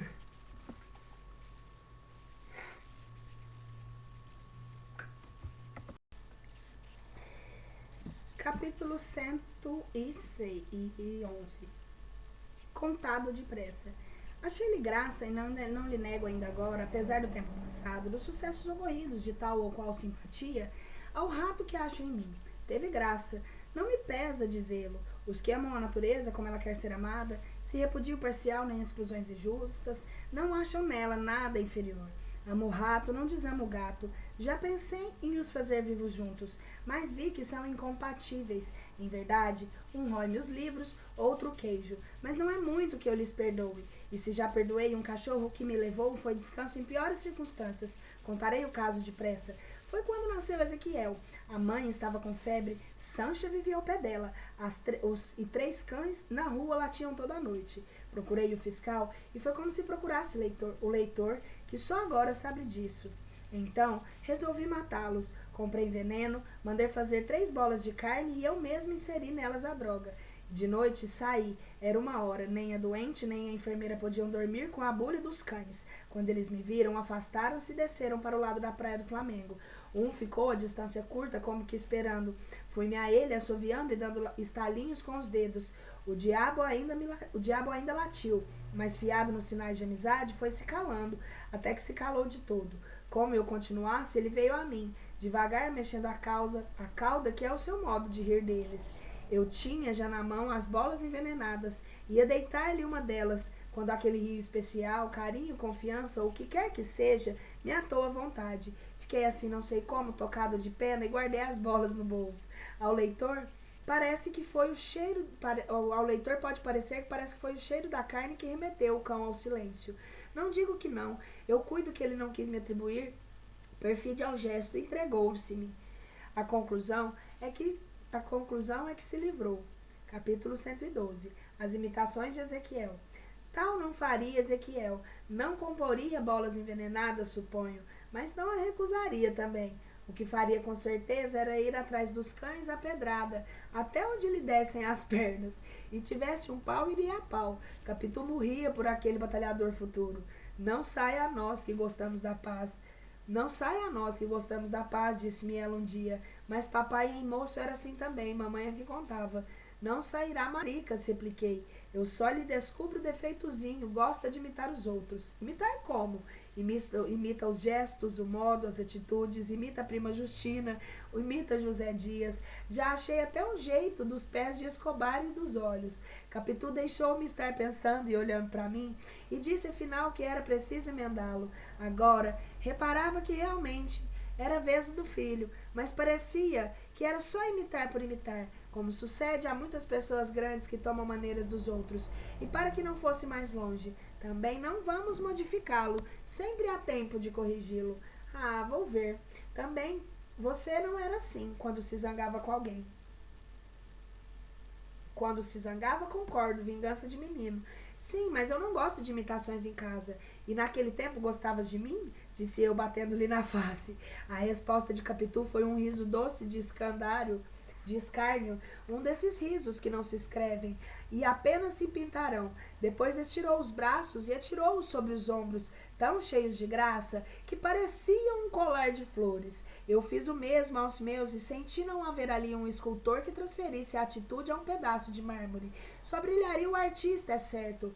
Quando uma pessoa ou um grupo saem bem, ninguém quer saber do modelo, mas da obra, e a obra que fica, não importa. Nós saberíamos que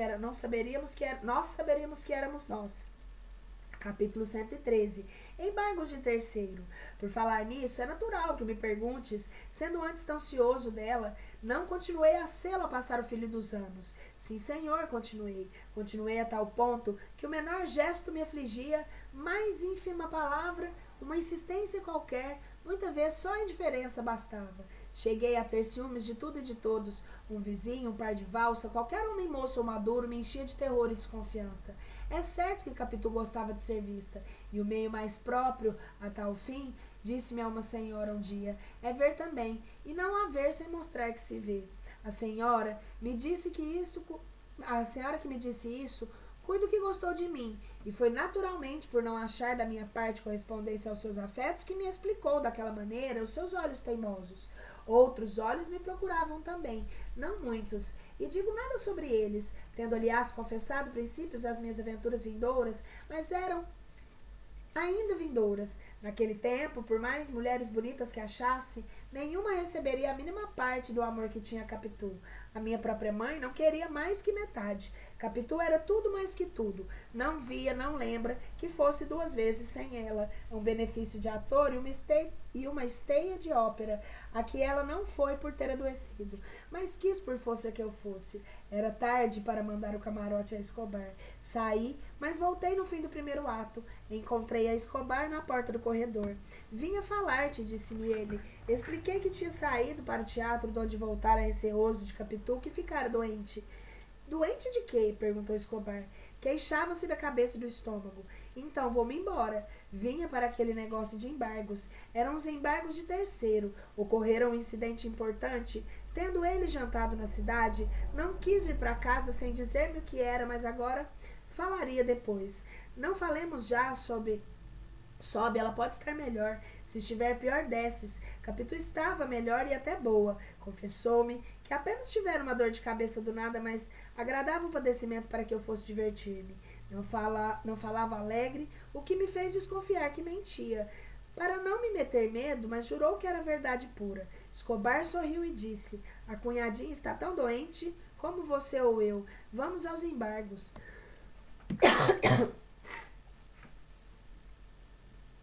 Capítulo 114.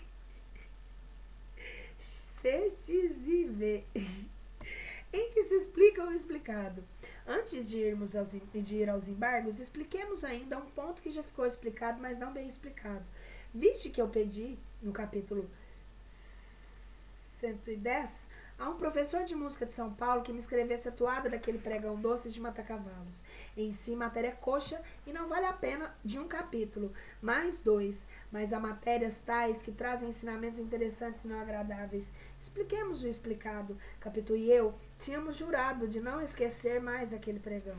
Foi um momento de grande ternura, e o tabelião divino sabe as coisas que se juram em tais momentos, e que as registra nos livros eternos. Você jura? Juro, disse ela, estendendo tragicamente o braço.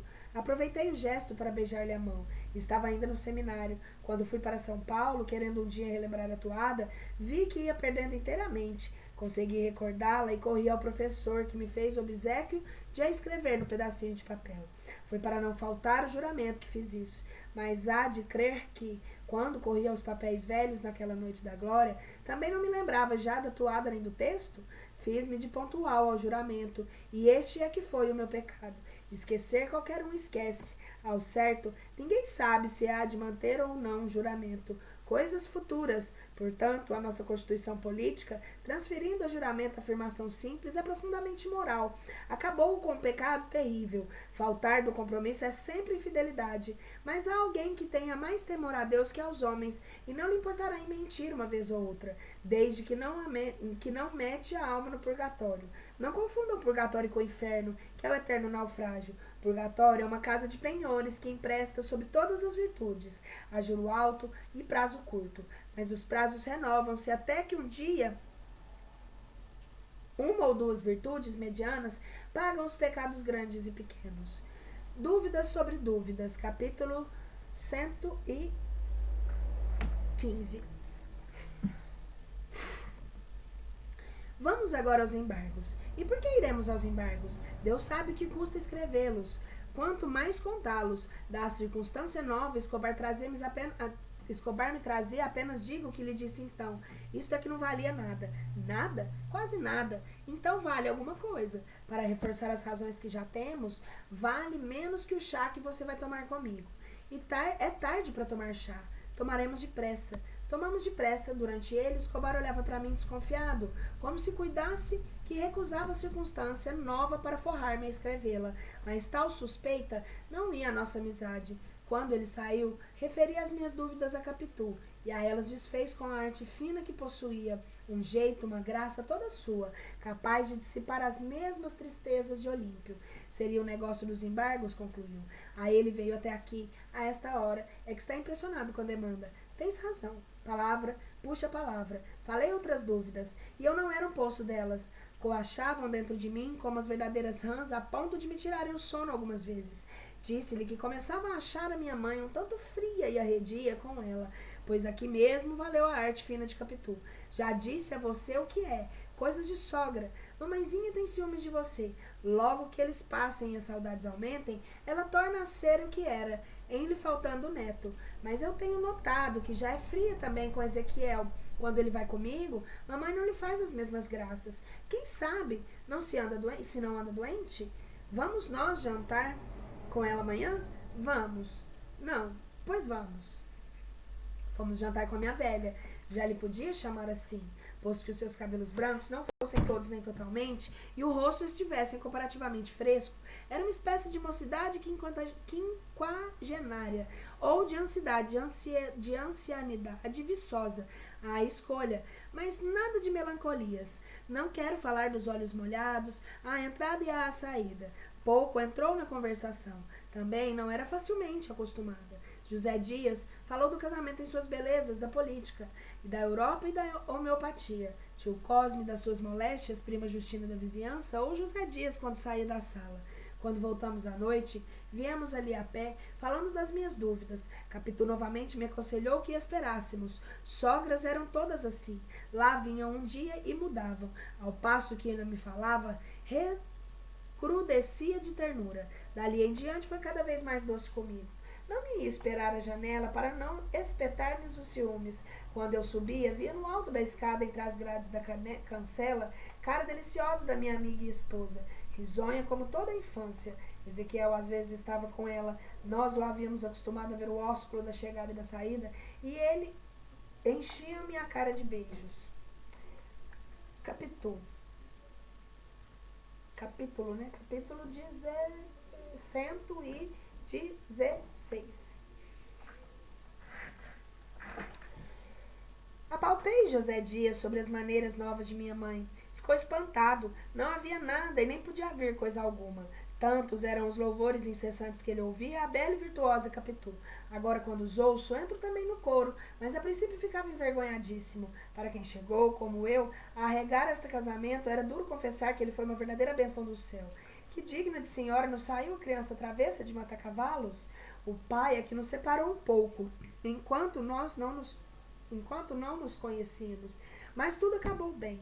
Pois sim, senhor, quando Dona Glória elogia sua nora e comadre, então, mamãe, perfeitamente. Mas por que é que não nos visita mais há tanto tempo?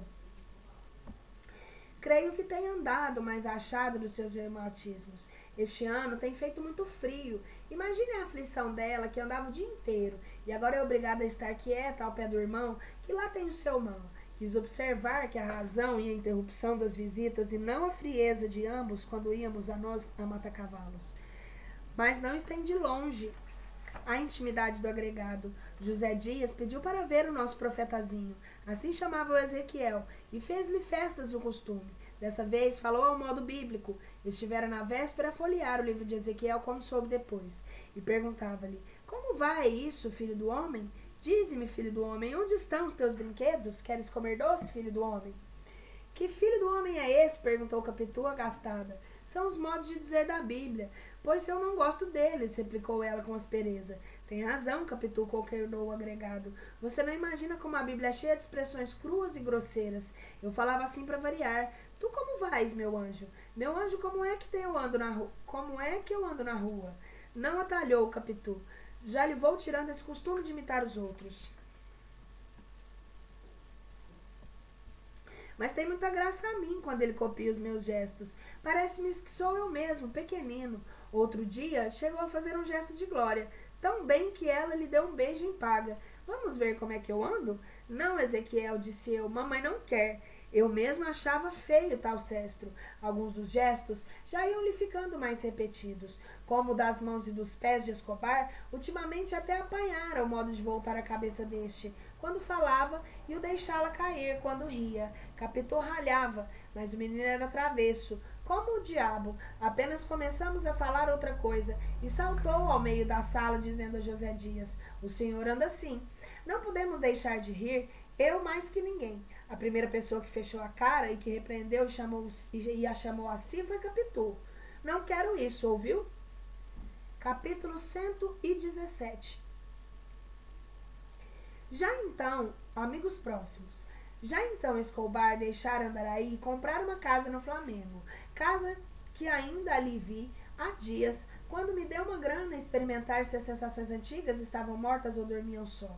Não posso dizê-lo bem, porque os sonos, quando são pesados, confundem vivos e defuntos, a não ser a respiração.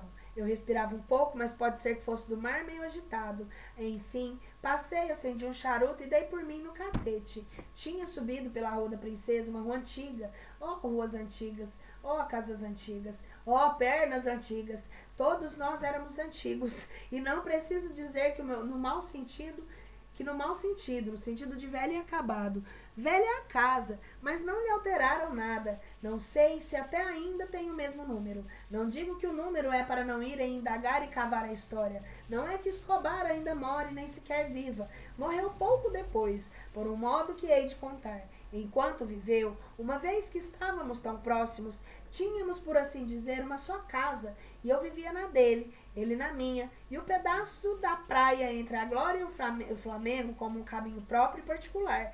Fazia-me pensar nas duas casas de mata-cavalos com o seu muro de permelho. Um historiador da nossa língua, creio que João de Barros, põe na boca de um rei bárbaro algumas palavras mansas. Quando os portugueses lhe propunham estabelecer ali ao pé uma fortaleza, dizia o rei que os bons amigos deviam ficar longe uns dos outros, não perto, para não se zangarem como as águas do mar que batiam furiosas no rochedo que elas vinham dali. Que a sombra do escritor me perdoe se eu duvido que o rei dissesse tal palavra, nem que ela seja verdadeira.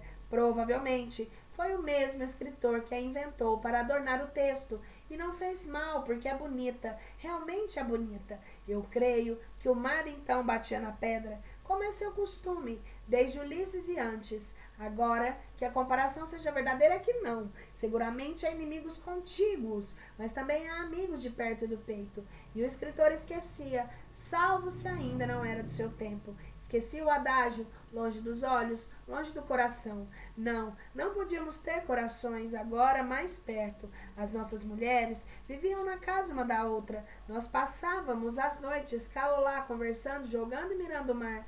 Os dois pequenos passavam dias, ora no Flamengo, ora na Glória, como se eu observasse que podia acontecer com eles, ou que se dera entre mim e Capitu. Acharam todos que sim, e Sancha acreditou até que iam parecendo, e eu expliquei.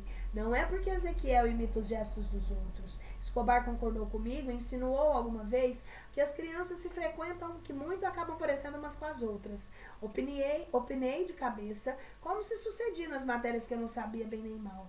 Tudo podia ser, o certo é que eles se queriam muito, podiam acabar casados, mas não acabaram casados. Capítulo 118. A mãe de Sancha. Tudo acaba, leitor. É um velho truísmo a que se pode acrescentar que nem tudo o que dura muito tempo. Esta segunda parte não se acham crentes fáceis. Ao contrário, a ideia de que um castelo de vento dura mais que o mesmo vento de que é feito, dificilmente se desapegará da cabeça, e é bom que seja assim, para que não se perca o costume daquelas construções eternas. O nosso castelo era sólido, mas um domingo, na véspera, tínhamos passado a noite no Flamengo, não só os dois casais inseparáveis, como ainda o agregado e a prima Justina. Foi então que Escobar, falando-me à janela, disse-me que fôssemos a jantar no dia seguinte. Precisávamos de falar de um projeto em família, um projeto para os quatro. Para os quatro? Uma mudança. Não és capaz de adivinhar o que quer que seja, nem eu digo. Vem amanhã. Sancha não tirava os olhos de nós durante a conversa. ao canto da janela. Quando o marido saiu, veio ter comigo. Perguntou-me de que é que falávamos. Disse-lhe que de um projeto que eu não sabia qual fosse. Ela pediu-me segredo e revelou-me o que era. Uma viagem à Europa dali a 2 anos. Disse isto de costas para dentro, quase suspirando. O mar batia com grande força na praça, e havia ressaca. Vamos todos? Perguntei por fim. Vamos. Sancha ergueu a cabeça e olhou para mim com tanto prazer que eu, graças às relações dela e Capitu, não se me daria a beijá-la na testa. Entretanto, os olhos de Sancha não convidaram as expansões fraternais, pareciam quentes e intimidativos. Diziam outra coisa, e não tardou que se afastassem da janela, onde eu fiquei olhando para o mar pensativo. A noite era clara. Dali mesmo, busquei os olhos de Sancha ao pé do piano. Encontrei-os em caminho. Pararam os 4 e ficaram diante uns dos outros, esperando que os outros passassem. Mas nenhuns passavam. Tal se dá na rua entre os 2 teimosos. A cautela desligou-nos. Eu tornei a voltar-me para fora. E assim, posto, entrei a cavar na memória se alguma vez olha para ela com a mesma expressão. E fiquei incerto. Eu tive uma certeza. É que um dia pensei nela. Tive uma certeza só.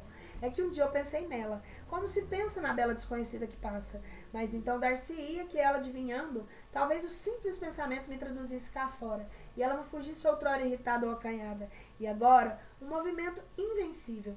Invencível, essa palavra foi como uma bênção de padre à missa, que a gente recebe e repete em si mesma. O mar amanhã está de desabar, disse a gente. Disse-me a voz de Escobar ao pé de mim. Você entra no mar amanhã? Tenho entrado com mares maiores, muito maiores. Você não imagina o que é um bom mar em hora brava. É preciso nadar bem como eu e ter estes pulmões, disse ele batendo no peito. E estes braços. Apalpei-lhe os braços como se fossem os de Sancha. Custa-me essa confissão, mas não posso suprimi-la. Era jarretar a verdade. Não só apalpei com essa ideia, mas ainda senti outra coisa. Achei-os mais grossos e fortes que os meus, e tive-lhes inveja. Acresce que sabiam nadar. Quando saímos, tornei a falar com os olhos à dona da casa. A mão dela apertou muito a minha, e demorou-se mais que de costume. A modéstia podia então, como agora que eu visse naquele gesto de Sancha, uma sanção ao projeto do marido e um agradecimento. Assim devia ser, mas um fluido particular que me correu, todo o corpo desviou de mim a conclusão que deixo escrita. Senti ainda os dedos de Sancha entre os meus, apertando uns aos outros. Foi um instante da vertigem do pecado. Passou depressa no relógio do tempo. Quando cheguei ao relógio ao ouvido, trabalhavam só os minutos da virtude da razão. Uma senhora deliciosíssima, concluiu José Dias, um discurso que vinha fazendo. Deliciosíssima, repeti, com algum ardor, que moderei logo, emendando-me. Realmente, uma bela noite. Como se devem ser todas daquela casa, continuou o agregado.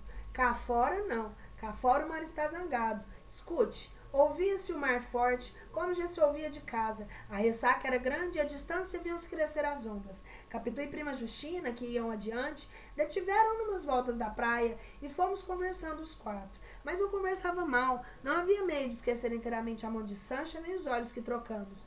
Agora achava-lhes isto, agora aquilo. Os instantes do diabo intercalavam-se em minutos de Deus, e o relógio foi assim marcando alternativamente a minha perdição e a minha salvação. José Dias despediu-se de nós à porta. Prima Justina dormiu em nossa casa. Iria embora no dia seguinte, depois do almoço e da missa. Eu recolhi-me ao meu gabinete, onde demorei mais que de costume. O retrato de Escobar que eu tinha ali ao pé da minha mãe falou-me como se fosse a própria pessoa. Combati sinceramente os impulsos que trazia do Flamengo. Rejeitei a figura da mulher do meu amigo. Chamei-me de desleal. Demais, eu me afirmava que houvesse alguma intenção daquela espécie nos gestos de despedida nos anteriores. Tudo podia ligar-se ao interesse da nossa viagem. Sancha e Capitu eram tão amigas que seria um prazer a mais para elas irem juntas. Quando houvesse alguma intenção sexual, quem me provaria que não era mais do que uma sensação fulgurante destinada a morrer como a noite e o sono? Há remorsos que não nascem do outro pecado e nem têm maior duração. Agarrei-me a esta hipótese que se conciliava com a mão de Sancha, que eu sentia de memória dentro da minha mão, quente e demorada, apertada e apertando. Sinceramente, eu achava-me mal entre um amigo e a atração. A timidez pode ser que fosse outra coisa daquela crise. Não é só o céu das nossas virtudes. A timidez também, não contando o acaso, mas o acaso é um mero acidente. A melhor origem delas é o céu. Enquanto, como a timidez vem do céu, que nos dá a contemplação à virtude, filha dela é genealogicamente mesmo o sangue celestial. Assim, refletira, se pudesse, mas a princípio vaguei à toa. Paixão não era, nem inclinação. Capricho seria o quê? Ao fim de 20 minutos, era nada, inteiramente nada. O retrato de Escobar pareceu falar-me. Vi-lhe a atitude franca e simples e sacudi a cabeça e fui deitar-me. Capítulo 119. Não faça isso, querida. A leitora que é minha amiga e abriu este livro com o fim de descansar a cavatinha de ontem para falsar de hoje, quer fechá-lo às pressas, ao ver que beiramos um abismo? Não faça isso, querida. Eu mudo de rumo. Capítulo 120. Na manhã seguinte, acordei-me livre das abominações da véspera. Chamei-lhes alucinações. Tomei café, percorri os jornais e fui estudar os autos. Capitu e prima Justina saíram para a missa das 9. Na Lapa, a figura de Sancho desapareceu inteiramente. No meio de alegações da parte adversa, que eu lendo nos autos alegações falsas e inadmissíveis, sem apoio na lei nem nas praxes. Vi que ela era fácil ganhar a demanda. Consultei Dalós Pereira e Sousa. Uma vez, só olhei para o retrato de Escobar. Era uma bela fotografia tirada um ano antes. Estava de pé, sobre a casca abotoada, a mão esquerda no dorso de uma cadeira, a direita metida no peito, o olhar do longe para a esquerda do espectador. Tinha garbo e naturalidade, a moldura que lhe mandei por a mão encobrida, dedicatória escrita embaixo, não nas costas do cartão. Ao meu querido Bentinho, seu querido Escobar, 2470. 20 de 4 de 1970. Essas palavras fortaleceram-me ao pensamento daquela manhã e espancaram de todas as recordações da véspera. Naquele tempo, a minha vista era boa, eu podia lê-las em lugar de que estava, e tornei-me aos autos. Capítulo 121. A catástrofe. No melhor deles, houve passos precipitados na escada e a campainha soou. Soaram palmas, golpes na cancela, vozes acudiram todos. Acudia eu mesmo. Era um escravo da casa de Sancha que me chamava. Para ir lá, senhor andando, senhor morrendo. Senhor nadando, senhor morrendo. Não disse mais nada, ou não lhe ouvi o resto. Vesti-me, deixei o recado a Capitu e corri ao Flamengo. Em caminho, fui adivinhando a verdade. Escobar meteu-se a nadar e, como usava fazer, arriscou-se um pouco, mais fora que de costume. Apesar do mar bravo, foi enrolado e morreu. As canoas que acudiram o mal, puderam trazer-lhe o cadáver. Capítulo 122. O enterro. A viúva. Poupo-vos as lágrimas da viúva, as minhas e as da outra gente. Saí de lá cerca de 11 horas. Capitu e prima Justina esperavam-me, uma como parecer abatida e estúpido, outras enfantasiadas apenas. Vão fazer a companhia à pobre da Sanchinha. Eu vou cuidar do enterro. Assim fizemos. Quis que o enterro fosse pomposo e a influência dos amigos foi numerosa. Praias, ruas, Praça da Glória, tudo eram carros, muitos deles particulares. A casa não sendo grande, não podiam lá caber todos. Muitos estavam na praia falando do desastre, apontando o lugar em que o Escobar falecera, ouvindo referir a chegada do morto. José Dias ouviu também falar dos negócios do finado, divergindo alguns na avaliação dos bens, mas havendo o acordo entre o passivo devia ser pequeno. Elogiavam as qualidades de Escobar. Um ou outro discutia a recente gabinete do Rio Branco. Estávamos em março de 1871. Nunca me esqueceu o mês nem um ano. Como eu houvesse resolvido falar no cemitério, escrevi algumas linhas e mostrei-as em casa de José Dias, que as achou realmente dignas do morto e de mim. Pediu-me o papel, recitou lentamente o discurso, pensando nas palavras, e confirmou a primeira opinião. No Flamengo espalhou a notícia. Alguns conhecidos vieram interrogar-me. E então, vamos ouvi-lo? 4 palavras. Poucas, mas seriam. Tinha-as escrito com receio de que a emoção me impedisse de improvisar. No Tilbury, em que andei 1 ou 2 horas, não fizera mais do que recordar o tempo do seminário, relações de Escobar, as nossas simpatias, amizade, começada, continuada e nunca interrompida, até que um lance da fortuna fez separar para sempre 2 criaturas que prometeram ficar juntas ficar por muito tempo unidas. De quando em quando, enxugava os olhos. O cocheiro aventurou 2 ou 3 perguntas sobre a minha situação moral. Não me arranco nada, continuou o seu ofício. Chegando a casa, deitei aquelas emoções ao papel. Tal seria o discurso. Vamos lá. Olhos de Ressaca, capítulo 123. Yes, agora foi, hein? CX. Enfim, chegou a hora da encomendação e da partida. Sancha quis despedir-se do marido e o desespero daquele lance consternou a todos. Muitos homens choravam, também as mulheres todas. Só Capitu, amparando a viúva, parecia vencer-se a si mesma. Consolava a outra que arrancá-la dali. Consolava a outra, queria arrancá-la dali. A confusão era geral. No meio dela, Capitu olhou alguns instantes para o cadáver tão fixa, tão aproximadamente fixa, que não admira saltassem algumas lágrimas poucas e caladas. As minhas cessaram logo. Fiquei de ver as dela. Capitu enxugou-a depressa quando o furto para a gente que estava na sala. Redobrou de carícias para a amiga e quis levá-la, mas o cadáver parece que a retinha também.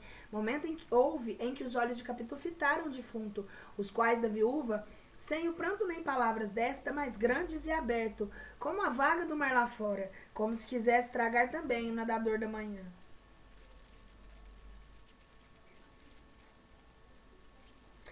Capítulo 124. O discurso. Vamos, são horas. Era José Dias que me convidava a fechar o ataúde. Fechamo-lo e eu peguei numa das argolas. Rompeu o alarido final. Palavra que quando cheguei à porta vi sol claro. Tudo, gente, carros, as cabeças descobertas, e tive um daqueles meus impulsos que nunca chegavam à execução. Foi atirar à rua do caixão, defunto e tudo. No carro, disse a José Dias que se calasse. No cemitério, tive de repetir a cerimônia da casa, desatar as correias e ajudar a levar o féretro à cova.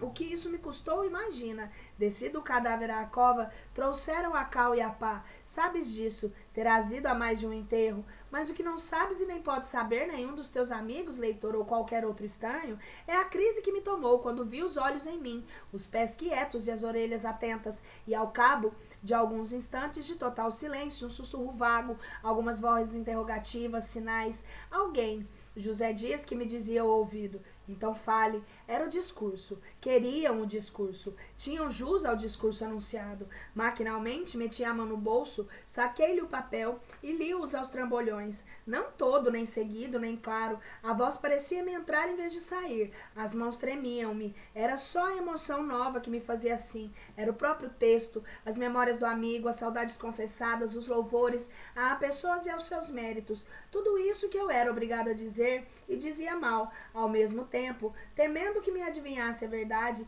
forcejava para escondê-la bem. Creio que poucos me ouviram, mas o gesto geral foi de compreensão e aprovação.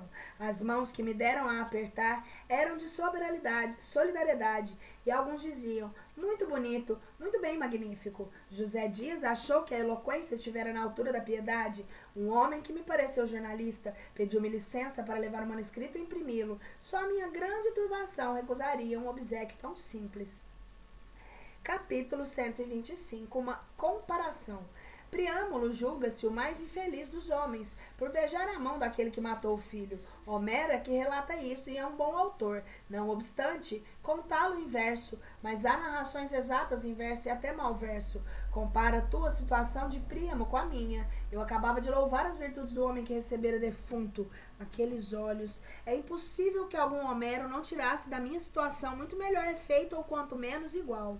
Nem digas que faltam Homeros pela causa apontada em Camões. Não, senhor. Falta-nos, é certo, mas é porque os Priamos procuram a sombra e o silêncio. As lágrimas, se as têm, são enxugadas de atrás da porta, para que as caras compareçam limpas e serenas aos discursos que são antes de alegria que de melancolia, e tudo passa como se Aquiles não matasse Heitor. Capítulo 126. Cismado. Pouco depois de sair do cemitério, rasguei o discurso e deitei os pedaços pela portinhola fora, sem embargos dos esforços de José Dias para impedi-lo. Não presta para nada, disse-lhe eu. Como posso ter a tentação de dá-lo a imprimir? Fica mais destruído de uma vez. Não presta, não vale nada. José Dias demonstrou longamente o contrário. Depois elogiou o enterro e, por último, fez o panegírico do morto, uma grande alma, espírito ativo, coração reto, amigo, bom amigo, digno da esposa amantíssima que Deus lhe dera. Neste ponto do discurso, deixei-o falar sozinho e peguei a cismar comigo. O que cismei foi tão escuro e confuso que não me deixou tomar pé. No catete, mandei para o carro, disse a José Dias que ia buscar as senhoras ao Flamengo e las levasse para casa e eu iria a pé. Mas vou fazer uma visita. A razão disto era acabar de cismar e escolher uma resolução que fosse adequada ao momento. O carro andaria mais depressa que as pernas. Estas iriam pausadas ou não. Podiam afrouxar o passo, parar, arrepiar o caminho e deixar que a cabeça cismasse à vontade. Fui andando e cismado. Tinha já comparado o gesto de Sancha na véspera e o desespero daquele dia. Eram inconciliáveis. A viúva era realmente amantíssima. Assim se desvaneceu de toda a ilusão da minha vaidade. Não seria o mesmo caso de Capitu? Cuidei de recompor-lhe os olhos, a posição em que a vi, o ajuntamento de pessoas que devia naturalmente impor-lhe a dissimulação. Se houvesse algo que dissimular, o que vai por ordem lógica e dedutiva, tinha sido antes uma barafunda de ideias e sensações, graças aos solavancos do carro e às interrupções de José Dias. Agora, porém, raciocinava e evocava, claro e bem. Concluí de mim, para mim, que a antiga paixão que me ofuscava e ainda me fazia desvairar como sempre. Quando cheguei a esta conclusão final, chegava também à porta de casa, mas voltei para trás e subi outra vez a rua do Catete. Eram as dúvidas que me afligiam, ou a necessidade de afligir Capitu com a minha grande demora. Ponhamos que eram as duas causas. Andei largo espaço, até que me senti sossegar, e endireitei para casa. Batiam 8 horas numa padaria. Capítulo 127. O barbeiro. Perto de casa havia um barbeiro que me conhecia de vista. Amava a rabeca e não tomava inteiramente mão. Na ocasião em que me ia passando, executava não sei que peça. Parei na calçada a ouvi-lo. Tudo são pretextos a uma oração de agoniado. Ele viu-me e continuou a tocar. Não atendeu a um freguês e logo a outro, que ali foram a despeito da hora de ser domingo e confiar-lhe as caras da navalha. Perdeu-o sem perder uma nota. Ia tocando para mim. Esta consideração fez-me chegar francamente à porta da loja, voltado para ele. Ao fundo, levantando a cortina de chita que fechava o interior da casa, vi apontar uma moça trigueira, vestido claro, flor no cabelo. Era a mulher dele. Creio que me descobriu de dentro e veio agradecer-me com a presença e o favor que eu fazia ao marido. Se não me engano, chegou a dizê-lo com os olhos. Quanto ao marido, tocava-me com mais calor. Se ver a mulher sem ver fregueses, grudava a face do instrumento e passava a alma ao porco e tocava. Divina arte. Ia se formando um grupo e eu deixei a porta da loja e vim andando para casa. Enfiei pelo corredor e subi as escadas sem estrépito. Nunca me esqueceu o caso deste barbeiro, ou por estar ligado a algum momento grave da minha vida, ou por esta máxima, que com compiladores podem tirar daqui e inserir as compêndios da escola. A máxima é que a gente esquece devagar as boas ações que pratica, e verdadeiramente não as esquece nunca. Pobre barbeiro, perdeu 2 barbas naquela noite, que eram o pão do dia seguinte, tudo para ser ouvido de um transnoente. Suponha agora que este, em vez de ir-se embora como eu fui, ficava à porta a ouvi-lo e namorar-lhe a mulher. Então é que aquele todo arco, todo rabeca, tocaria desesperadamente. Divina arte. Capítulo 128. Punhados de sucessos. Como ia dizendo, subi as escadas sem estrépito, empurrei a cancela, que estava apenas encostada, e dei com prima Justina e José Dias jogando cartas na saleta próxima. Capitu levantou-se no canapé e veio a mim. O rosto era agora sereno e puro. Os outros suspenderam o jogo e todos falamos do desastre da viúva. Capitu censurou a imprudência de Escobar e não dissimulou a tristeza que trazia a dor da amiga. Perguntei-lhe por que não ficara com Sancho aquela noite. Tem lá muita gente. Ainda assim ofereci-me, mas não quis. Também lhe disse que era melhor vir para cá e passar uns dias conosco. Também não quis? Também não. Entretanto, a vista do mar há de lhe ser penosa todas as manhãs, ponderou José Dias. E não sei como poderá. Me passa, que não passa? Atalhou prima Justina. Mas passa, o que é que não passa? Atalhou prima Justina. E como em torno dessa ideia, começamos a trocar uma troca de palavras. Capitu saiu para ver se o filho dormia. Ao passar pelo espelho, consertou os cabelos tão demoradamente que parecia afetação, se não soubéssemos que ela era muito amiga de si. Quando tornou, trazia os olhos vermelhos. Disse-nos que, ao mirar o filho dormindo, pensara na filhinha de Sancho e na aflição da viúva. E sem se lhe dar as visitas, nem reparar se havia algum criado, abraçou-me e disse que se quisesse pensar nela, era preciso pensar primeiro na minha vida. José Dias achou a frase lindíssima e perguntou a Capitu como é que não fazia versos. Tentei meter-lhe o caso à bulha e assim acabamos a noite. No dia seguinte, arrependi de me haver rasgado o discurso, não que quisesse dá-lo a imprimir, mas era lembrança do finado. Pensei em recompô-lo, mas só achei frases soltas que uma vez juntas não tinha sentido. Também pensei em talvez fazer outro, mas já era difícil e podia ser apanhado de falso pelos que tinham me ouvido no cemitério. Quando, a recolher os pedacinhos do papel deitados à rua, era tarde, já estavam varridos. Inventariei as lembranças de Escobar: livros, um tinteiro de bronze, uma bengala de marfim, um pássaro, o álbum de Capitu, duas paisagens do Paraná e outras. Também ele as possuía de minha mão. Viemos assim a trocar memórias e regalos, ora em dia de anos, ora em razão particular. Tudo isso me empanava os olhos. Vieram os jornais e deram notícia do desastre da morte de Escobar. Os estudos, o negócio deste, as qualidades pessoais, a simpatia do comércio, também falavam dos bens deixados e da mulher e da filha. Tudo isso foi na segunda-feira. Na terça-feira foi aberto o testamento que me nomeava segundo testamenteiro. Primeiro lugar cabia à mulher. Não me deixava nada, mas as palavras que me escrevera em carta separada eram sublimes de amizade e estima. Capitu desta vez chorou muito, mas compôs-se depressa. Testamento, inventário, tudo andou quase tão depressa como vai dito. Ao cabo de pouco tempo, Sancha retirou-se para a casa dos parentes do Paraná. Capítulo 129. A de Sancha. Dona Sancha, peço-lhe que não leia este livro, ou se houver lido até aqui, abandone o resto. Basta fechá-lo, mas será melhor queimá-lo para não dar tentação em abri-lo outra vez. Se apesar do aviso quiser ir até o fim, a culpa é sua. Não respondo pelo mal que receber. O que já lhe tiver feito contando os gestos daquele sábado, este acabou. Uma vez que os acontecimentos, e eu com eles, desmentimos a minha ilusão. O que agora alcançar, este é indelével. Não, amiga minha, não leia mais. Vá envelhecendo sem marido nem filha, que eu faça a mesma coisa, e ainda melhor que se pode fazer depois da mocidade. Um dia iremos até a porta do céu, onde nos encontraremos renovados, como as tantas plantas novas. Come piante novelle, rinovelate di novelle fronde. O resto em Dante. Capítulo 130. Um dia. Porquanto um dia Capitu quis saber o que é que me fazia andar calado e aborrecido, e propôs-me a Europa, Minas, Petrópolis, uma série de bailes, 1000 desses remédios aconselhados aos melancólicos. Eu não sabia que lhe respondesse. Recusei as diversões. Como insistisse, repliquei-lhe que os meus negócios andavam mal. Capitu sorriu para animar-me. E que tinha os que andassem mal? Tomariam a andar bem até que as lojas e os objetos de algum valor seriam vendidos e iríamos residir em algum beco. Viveríamos sossegados e esquecidos, depois tornaríamos à tona da água. A ternura com que me disse, isto era de comover as pedras, pois nem assim respondi-lhe secamente que não era preciso vender nada.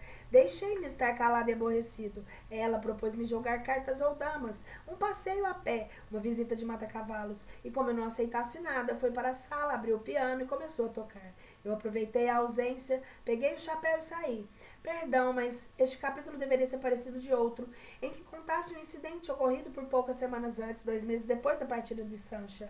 Vou escrevê-lo. Podia antepô-lo, antes de mandar o livro ao prelo, mas custa muito alterar o número das páginas. Vai assim mesmo, depois da narração, e seguirá até o fim. Demais é curto.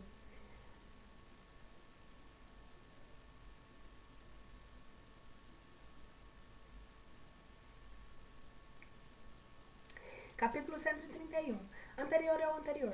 Foi o caso que a minha vida era outra vez doce e plácida. A banca do advogado rendia-me bastante. Capitu estava mais bela, Ezequiel ia crescendo, e começava o ano de 1872. Você já reparou que Ezequiel tem nos olhos uma expressão esquisita? Perguntou-me Capitu. Só vi 2 pessoas assim, um amigo de papai e o defunto Escobar. Olha, Ezequiel, olha firme. Assim vira para o lado de papai e não precisa revirar os olhos. Assim, assim. Era depois do jantar e estávamos ainda à mesa. Capitu brincava com o filho ou ele com ela, um com o outro, porque em verdade queriam-se muito, mas também é certo de que ele me queria ainda mais a mim. Aproximei-me de Ezequiel, achei que Capitu tinha razão. Eram os olhos de Escobar, mas não me parecem esquisitos por isso. Afinal, não haveria mais que meia dúzia de expressões no mundo e muitas semelhanças se dariam naturalmente. Ezequiel não entendeu nada, olhou espantado para ela e para mim. Afinal, saltou-me ao colo. Vamos passear, papai? Logo, meu filho. Capitu, alheia a ambos, fitava agora a outra borda da mesa, mas dizendo-lhe eu que na beleza dos olhos de Ezequiel saíam os da mãe, Capitu sorriu, abandonando a cabeça com um ar que eu nunca achei em mulher alguma, provavelmente porque não gostei tanto das outras. As pessoas valem o que foi feito, as pessoas valem o que vale a refeição da gente. E é daí que mestre Provo tirou aquele adágio de que quem o feio ama, bonito lhe parece. Capitu tinha meia dúzia de gestos únicos na terra.